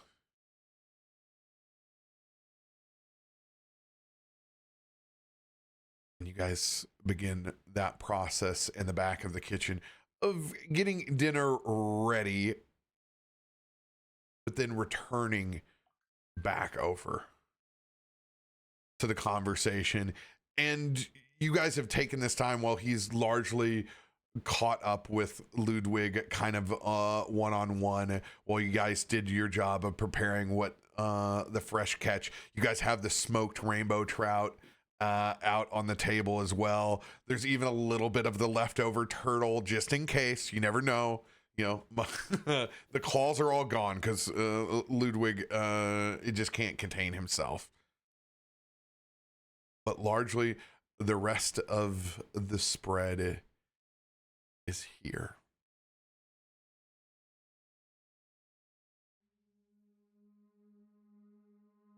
You see Van Richten come back in.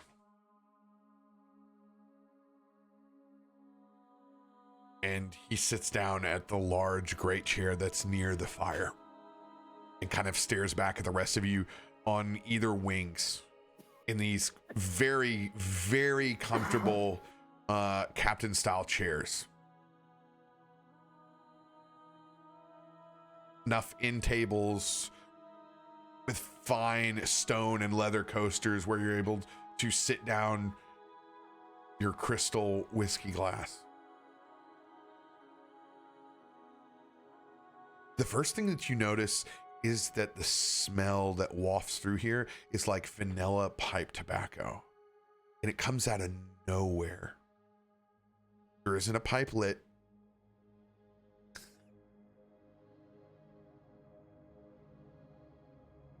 It just floods the room.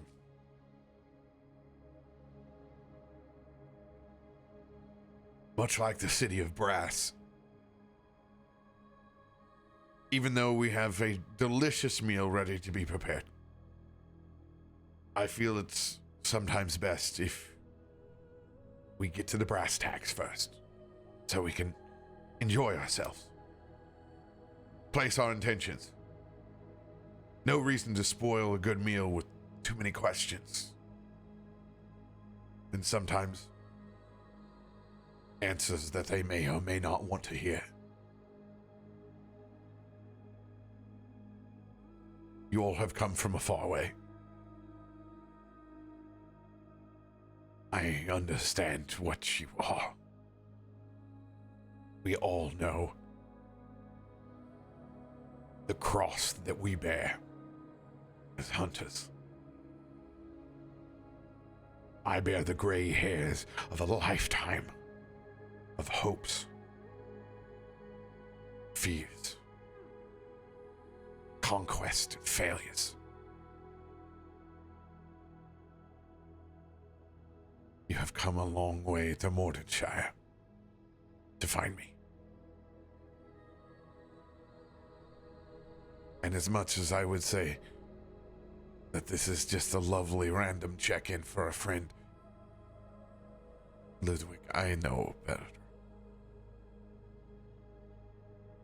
You are like a feather in the wind. You go where the winds take you. But because you are that feather, I know that there is importance to this. There is always a purpose with your people. So I will ask you this.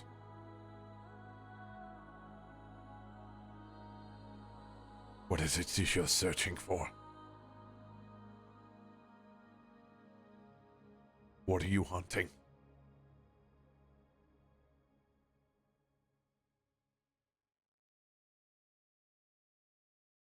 Just don't take, as you said, that was great answers. Maybe ones we're not wanting.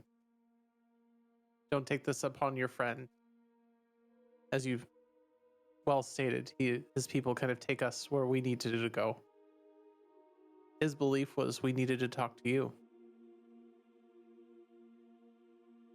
We were paid to hunt werewolves initially, which has led us to a domain of Barovia. And it sounds like you know all well of that from our talks with Ludwig and of Strahd. We have some business there.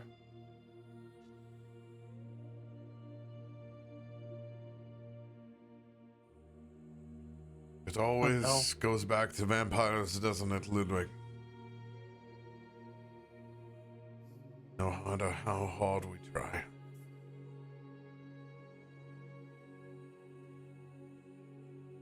Ludwig has talked to us a bit about his family, of his wife and daughter.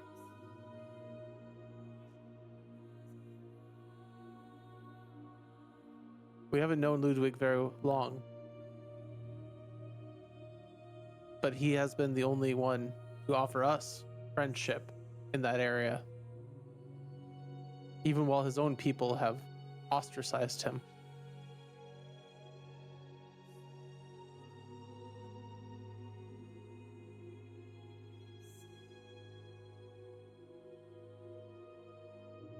Me and Ludwig have had many conversations about the similarities of our paths in life. If you've come here hunting Count Strahd,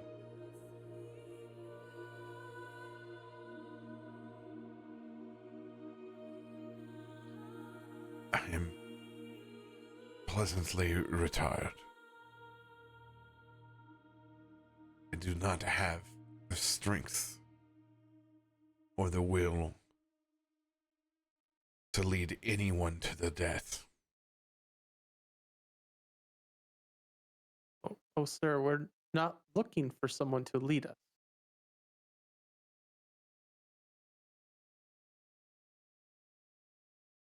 We well know what fighting monsters intends. We've all seen loss. Some of us more than others. You sound like you are on the greater end of our own party of seeing loss. How you speak. But we well know the risk that it is in our decisions to fight what we choose to fight. And that's our choice. But you have knowledge, advice, and maybe information that could aid us.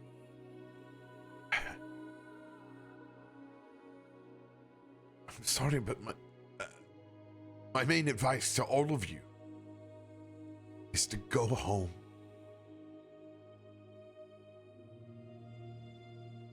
Enjoy this meal. Enjoy the company that is the human experience in living.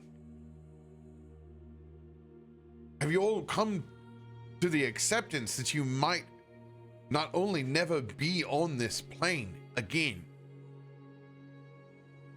but that you will be damned into eternity? There comes a time in a monster hunter's life when they realize that time is the only currency that they have left. this may seem like something that you have to do, and a hunt that you have to finish, a capstone, a white whale, whatever it is.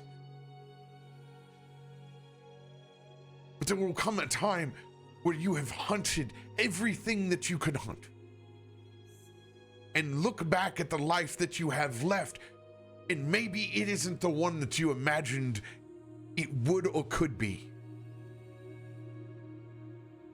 He mentioned that you are brothers. Imagine living a lifetime in eternity of never being able to see or talk to them again. These are the possibilities that can happen. You can be morphed, changed forever, become the monster, the very thing that you hunt. This isn't just another creature in the night that a village can't handle. This is a man who builds worlds to burn them down. Good night.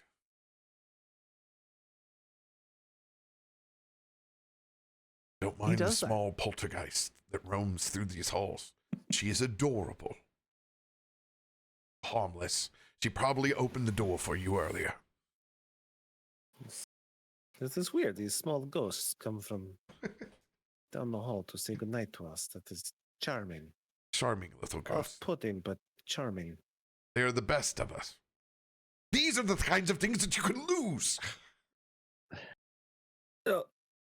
Doctor, no, go ahead, Eros. I'll wait. A man of few words such as yourself only speaks whenever it's important. With all due respect, if we don't get your help to take down Strahd, or at least attempt to take him down, I already have people I may never see again. I might not have a home to go back to. So to go back home without attempting doesn't exist.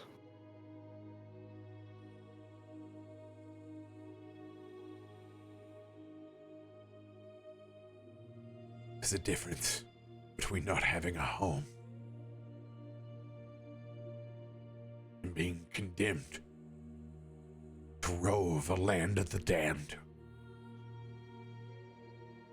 where your will is no longer your own.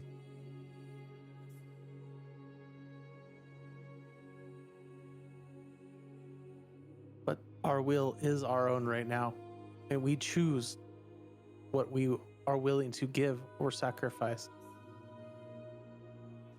I had never imagined myself being on this path of life, but I am, because I chose it.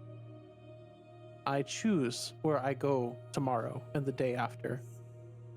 And I know that risk, that if I lose the fight or battle with Strahd or with the next monster or with whatever I find in the end of a book that takes me somewhere else, or a map that takes me through a portal, that is a choice I make. We all make a choice of battling our own demons. Damned or not, I'm not going to live a life not knowing that I have not tried. Eros, I want you to roll your intimidation check. Charisma's a great stat, too. No, yours is strength, my friend. Oh, strength? Oh, yeah, it is. Oh, damn.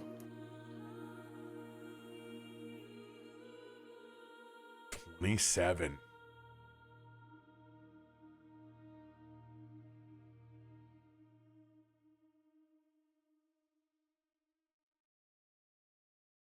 You can tell, Ilo, that the words between Eros and Morgan are really sinking in. Still rewarding you from that natural 20 insight check. You're seeing the layers of A grizzled veteran slowly peeled back like an onion. Now, Doctor, like I said, Brother Eros only speaks whenever it's important. I know his words have struck. And Brother Morgan, he got us here. He understands exactly what he's doing. As you could tell, I am not a monster hunter like the rest of this motley crew. I only have known them for about a week's time at this point. I came to this place. I wandered into the mist on faith alone, the same kind of faith a man like yourself once had to push him as far as he can. If you don't have that anymore, that's perfectly fine. You know exactly what you have, and you know what you have to lose. The only thing I have to lose is my faith in Lathander, and that's what got me through the mist by myself. No weapons, no hate, just faith and love. And I found these wonderful people. I even found a colleague that I didn't even know was a part of this group in Brother Klaus, who's currently snoring in your corner, but that's okay. Brother Sigurd, he should not be as strong as he is with them little arms, but for some reason he is. Because that's faith in Maliki. Now, Doctor, I tell you, whatever faith you have, whatever love you have, whatever drive you have, we still have that. They are the ones out there fighting for the future of everyone in this realm and every other realm, because we have no idea. Come on now. What Strahd may do. It is up to us and what we have as a people to fight. Because if I'm going to be damned, I'd rather be damned because I fought, not damned because I sat on my ass. Lathander, forgive my voice. See, that's what I'm saying. So good.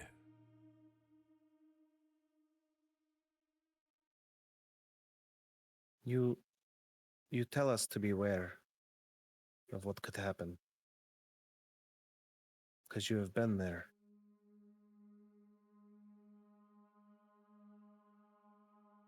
But that is the answer itself. You went.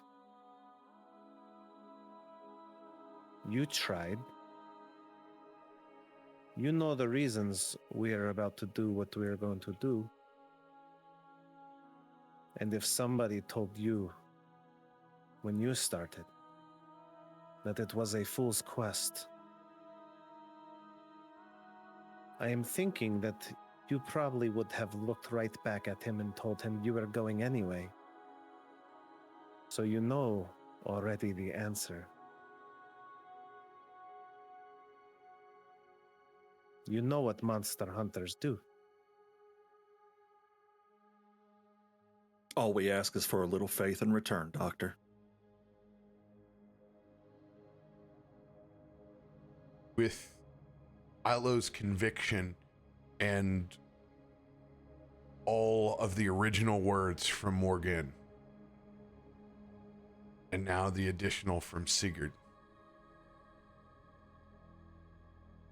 I want Ilo for you to make that last persuasion check with advantage.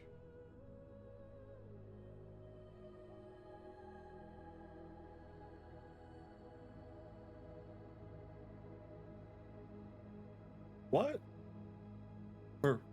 Okay, what card are we using? Let's luck that roll. 3 to 5. 100%. Woofda.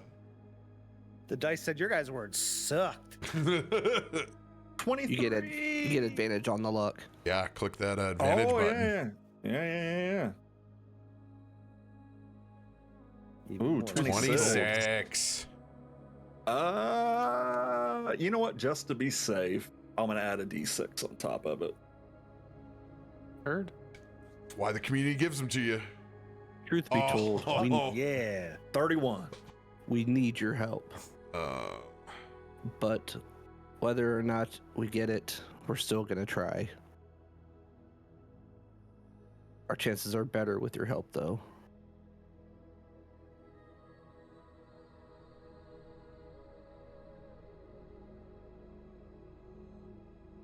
He looks toward you, Ilo. He's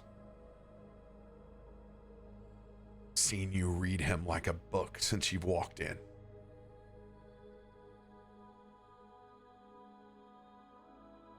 He pans across. He looks at Croc, looks at Klaus. The white of his eyes underneath that helmet. Sigurd, Eros, and Morgan.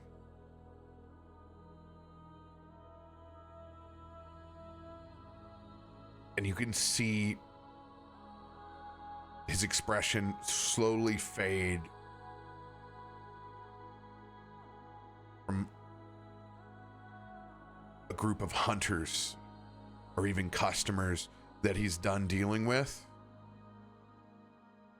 to looking back over at Ludwig. As after he's realizing it's finally a chance that he may actually be able to help his old friend.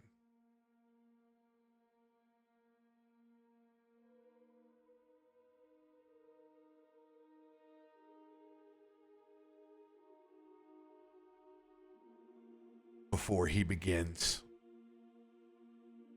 you guys have one last persuasion roll to make. And it doesn't involve it coming from your mouths. He tries to stare into your eyes, into your soul to see what you've got.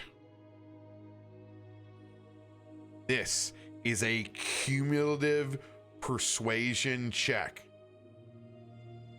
However, we can't roll it on the traditional challenge table because everyone's coming at this with something different.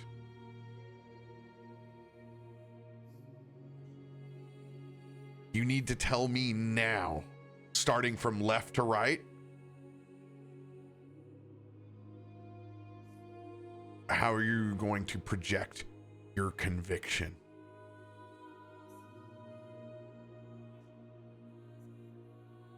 Ilo is going to open his heart and mind and stare Dr. Van Richten just straight in the eyes. And you're going to see those purple irises soften. His entire demeanor looks like that of almost like Mother Teresa. It's, you want to be around this person. He's giving his conviction of he has nothing but love and openness and freedom amongst all people, no matter what they believe, even though he is so strong in his own beliefs, because everyone has that right. And he just wants to share that love from within.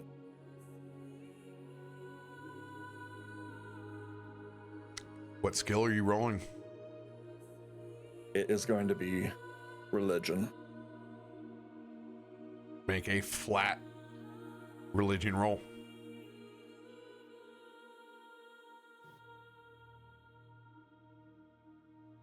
Oh God, Woody was there. I already used a luck. Croc will use one of his lucks.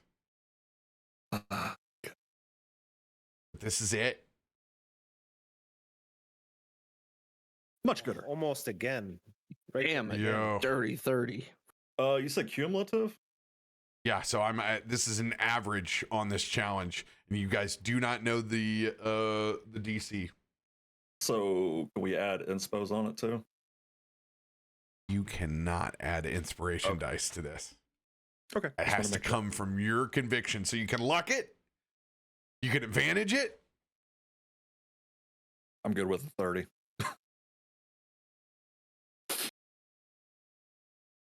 Sigurd, how do you and your brother project? This will be a single roll from you. Using my skills? Mm-hmm. Okay. You're just going to see Sigurd walk over to his brother, who's sitting in that chair. and he's been listening. He doesn't talk much, but he always listens. And Sigurd's just going to reach out his armored hand and give a nod to Klaus, and Klaus will reach his back up and grab his gauntlet, and he pulls him out of the chair and puts his hand on his shoulder. We've said our piece, brother. Maybe he hopes and maybe he does not, but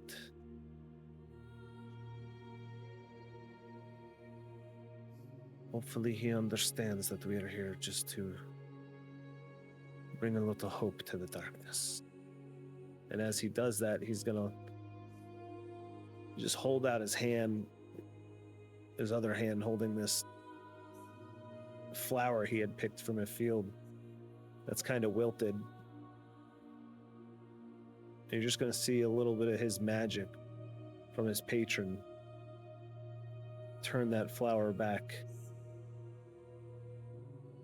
into a pristine looking flower. We can only hope, and hope is all we can deliver. And he will use his perception, or not perception, persuasion, or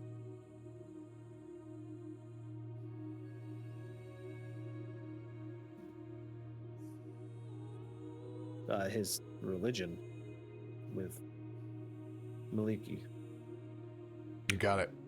Yes, I've been actively making sure that your character sheets are correct. Something moved. Well, you're a holy man that had -1 because it was on your intelligence, and that doesn't make any sense. It always goes off of your charisma or wisdom when it comes to divination and religion for me. So go ahead. I was like, that's a terrible stat. It makes zero sense why you have clerics rolling around with negative religion. Yeah.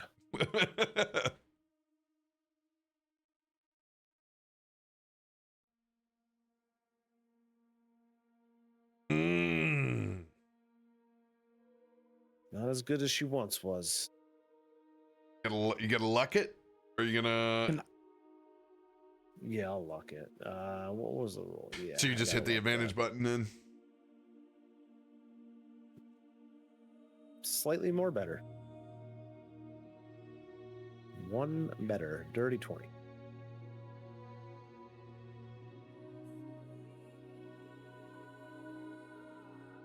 Eros. Eros, seeing how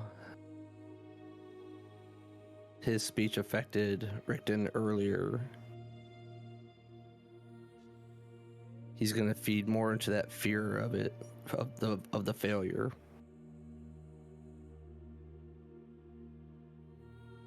And he's gonna pull out a locket with a picture of his wife and 2 sons. Truth be told, I haven't told anybody this, but I've actually lost one of my sons and my wife. All I have left is the one son. Up until I've met this group, I've had nothing but loss. And now we win fights that we probably shouldn't. And we do nothing but win when it seems the darkest.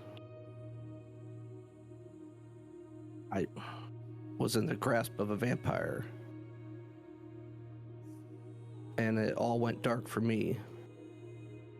And then a god saved me that I hadn't even talked to.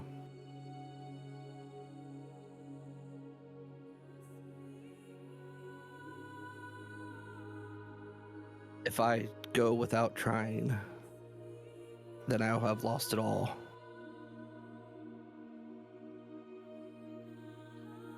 And I cannot fail, and I will not fail.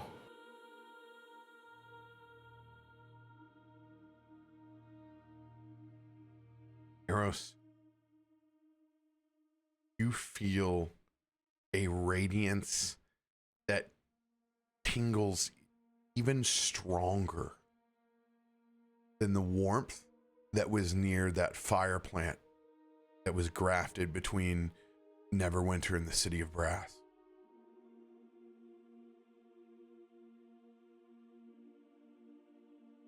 It is a presence that feels like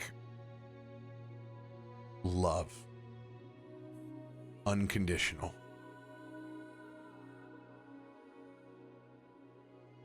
Do you accept failing on a wisdom saving throw that feels like the radiance of unconditional love, or do you resist and make that save?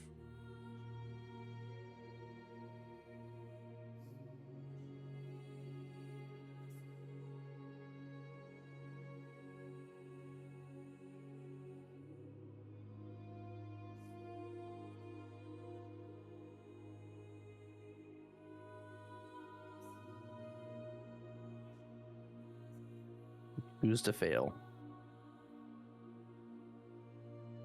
That's what I'm talking about, 40. YOLO.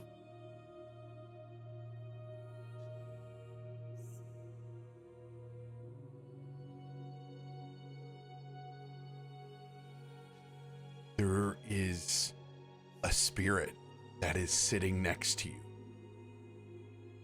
It is of a younger man.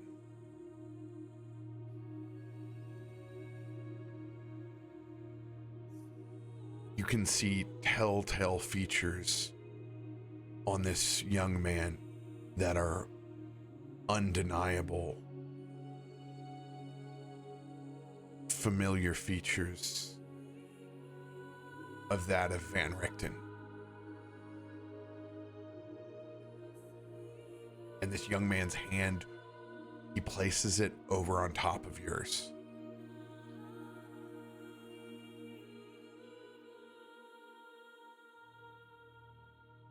Please, do not be stopped.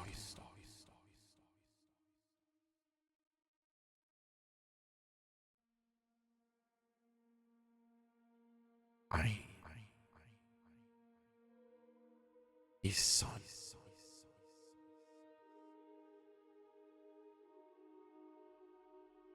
Please, do not reference me. Do not speak of me.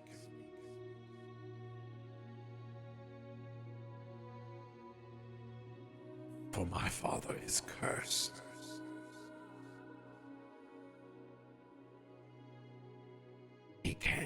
Will never know of my presence. But I am with him always. This is why. He is a man of little faith.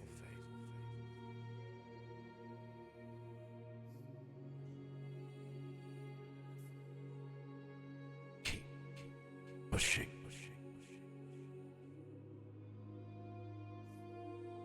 Your family loves you.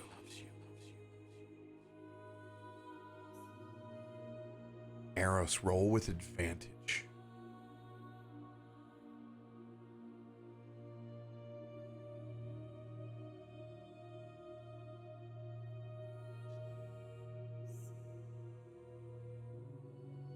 Make that roll with advantage again if you want to use your luck as well. Yeah, it will. Okay. Natural 20. Let's go, 40. When you ain't in a fight, you rolling 20s.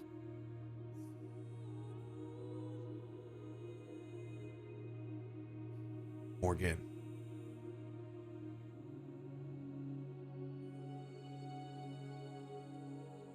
I am going to kind of burn a mind's eye maybe here. So Morgan will think back on his earliest memories. He remembers freshly being hatched and being there, the last egg, everyone else gone, and being alone and left. Then he'll flurry up where he remembers being on the streets, eating rat, and being alone again, just no one there to help him. When a map blows in and comes within his reach and he picks it up, and it's just one of those tourist maps of the city, but it gets him inspired, wanting to adventure forth from what he feels his life has been.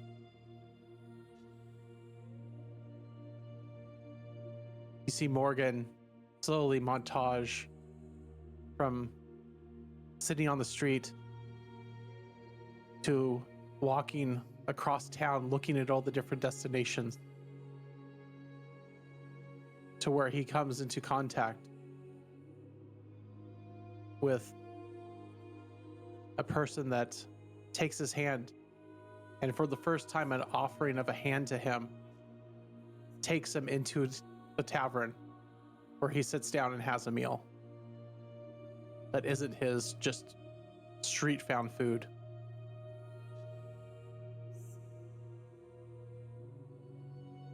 Morgan washing dishes, learning how to just be in society that he didn't have as he's growing up. And then one day, the opportunity of a book appearing for him to repair. Not because he earned the right to repair it, it's just because it was an old book and he needed to know how to fix it. Because that book was filled with maps, just like the tourist map that he was given. And one of those pages, as you see him flipping through it, when he flips to it, a forest appears in front of him with leaves of the fall all along the ground.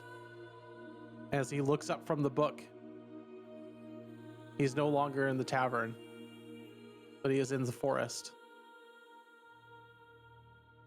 And there you see, walking towards him, is a dryad. And she looks at him. About time you have come. Morgan thinks back of all his adventures of trying to find his way out of being alone, being without friends, and being without a direction, to being given a direction in life.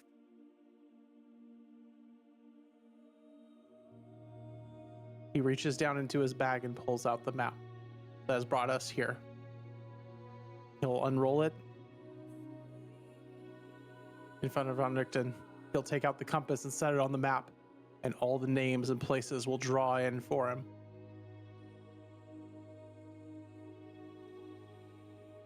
We're all driven by a path.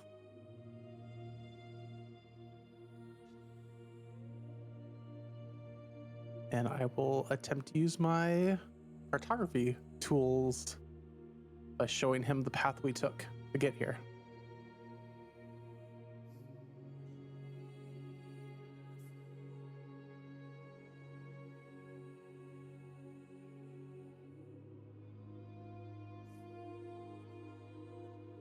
Make your roll again.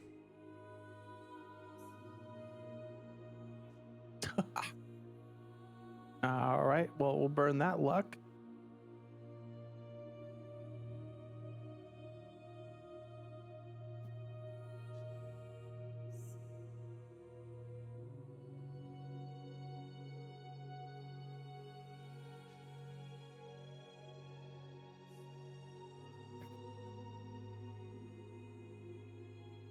29.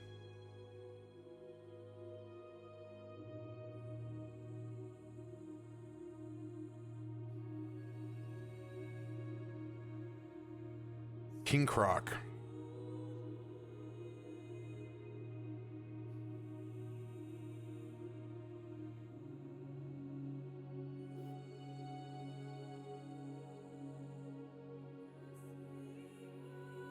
Will take his hat off.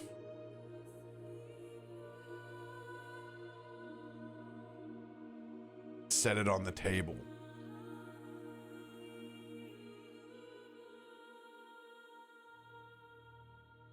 And he's going to look and just stare back into Van Richten's eyes. You can see the old hat band on it.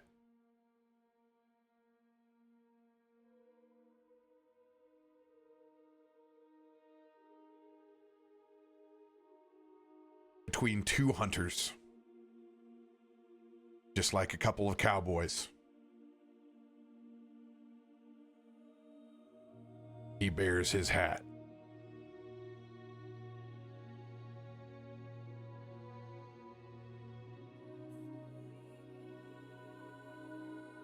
Understanding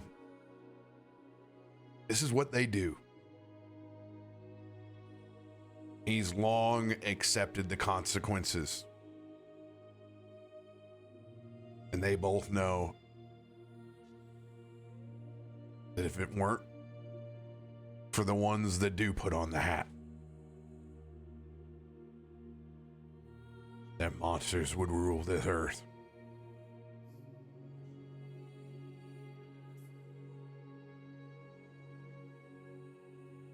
Croc will throw down his survival check.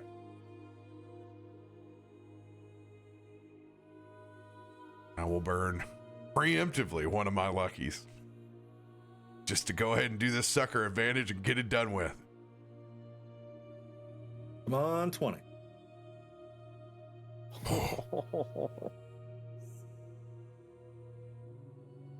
Mama tried. Mama tried. All right.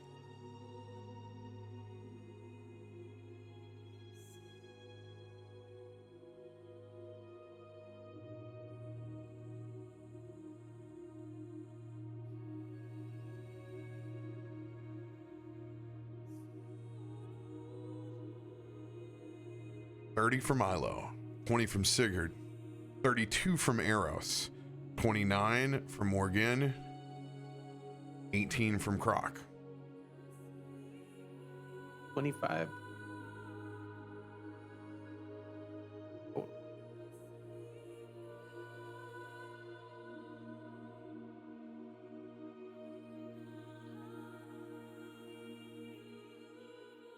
The DC for this group check was 28. However, you succeed with the natural 20.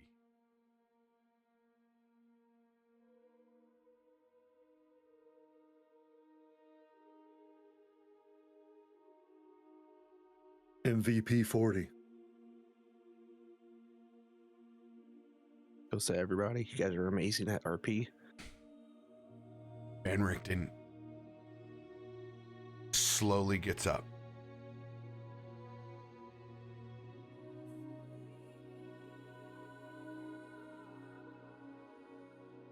He begins to walk towards the bookshelf and he turns back around to the rest of you.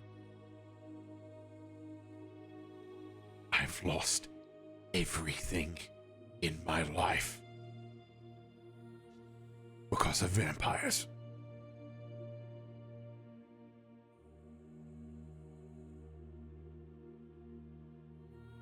I've been hiding here, convincing myself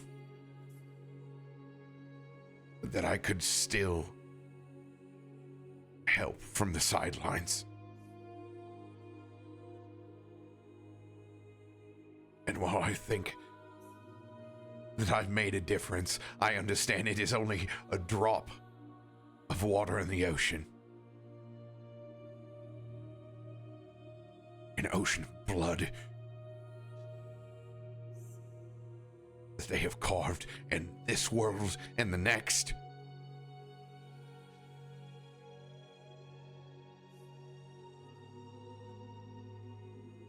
He reaches out and starts frantically pulling tomes from the wall.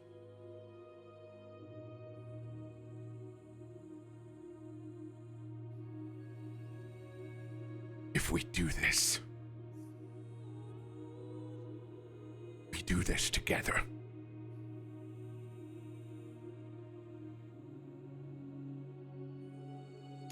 Doctor, are you saying what I think you're saying? He pulls out a family map and tree.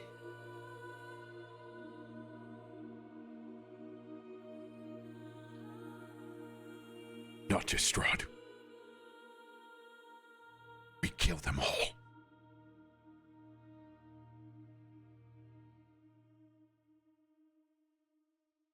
And with that, you guys have successfully recruited Dr. Rudolph Van Richten as your support main in Curse of Strahd. We have badass NPC. Yay. Let's go. You get one of these in Curse of Strahd as written. There is a plethora of them. Ludwig was your first. And now you have your capstone. Going down this pathway, you will not just be hunting Count Strahd. You will be hunting the literal hierarchy of the vampires in the adjacent domains of dread.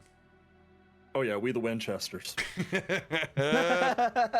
Let's go. Let's go, dude. That's fucking awesome. Get the holy water. Hey, can we get a heroic inspiration over here for 40 man for throwing it down? Let's go. Word. Get that D8, man. Get that D8. We both got pockets. For a little side note on it, of which you will be revealed more upon the tools that he has, Van Richten has a partial map of Ravenloft. Let's go. Praise the sun. So I will make a list of your vampire chart. Wait, a Deadpool, if you will. I was gonna say this is Shadow of Mordor style. Yeah. What's it you Hobbit sees? All fun and games till that demon comes back after me again while we're fighting vampires. Oh, let's go. No more playing tarot cards. This is gonna be good. This is good. Now we're cooking, baby. We're cooking. Oh God, I love you guys so much. To think 2 sessions ago we burned a bridge that we needed to cross. Isn't that D&D? I feel awesome. I'm really good at what I do. I'm really in this theme. Oh! Fireball the bridge. Shit. That's the bridge we got to get across. Wait, we had to go across that bridge? Shit. Great RP, Morgan, too. Getting the juices started, man. Let's go. You guys are killing this campaign. Everybody all around. You guys are doing exceptionally well with the themes that come with Ravenloft and beyond. And you still have no idea what this domain of dread is about, but I imagine you're going to find out very soon. Place. Yeah. They got beautiful snapping. I mean, I will say, compared to what we're probably going to do, it probably is one of the most lovely places. It is one of the. Well, Well, it's just like it doesn't get effed up until it does, kind of deal. I mean, there's some places in Detroit that still look good. Pizza's great. Right. Yeah, this is a good. We could absolutely go a little bit longer. But we start to get into core Ravenloft Curse of Strahd stuff. And I want that's a good spot right there for us to break and then come back. Dude's sword is awesome, by the way. Oh, absolutely. Oh, yeah. Fucking straight from Innistrad. Yeah, so this is Odric, and his story, shockingly, is almost identical to Van Richten's inside their lore. And I was like, I've been dying to see who I wanted to represent as far as like reaching out for that art. And that's perfect. His is just too good. There is a artist that has done Curse of Strahd in Hades style. Oh. And their name on Reddit here, Erwinged, it looks like. I'm trying to decide if he's more of a Trevor, Simon, or Richter. Yeah, look at this gorgeous artwork that they have done.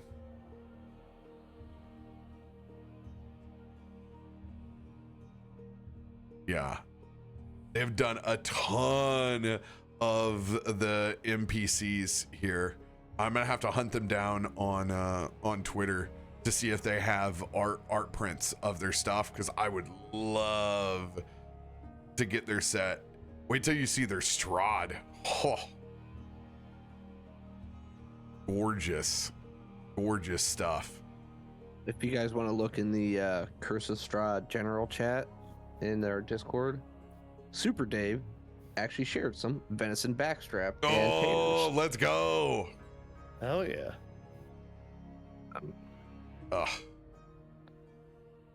Love some backstrap fever. Yeah, very cool.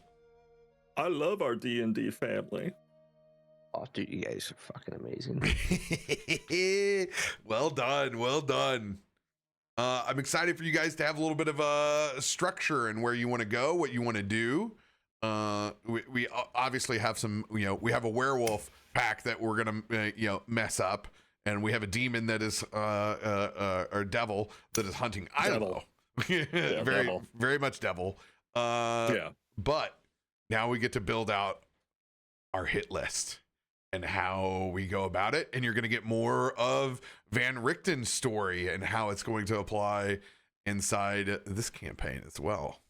Oh my god, it's gonna feel so nice not to be forced by the mist. Werewolves, devils, our own hit list. It's gonna be hell. I'm ready for it. Oh, absolutely. Hell yeah. And that is where we will pick back up as you guys go on your first hunt with Van Richten next Sunday. Let's go. Nice.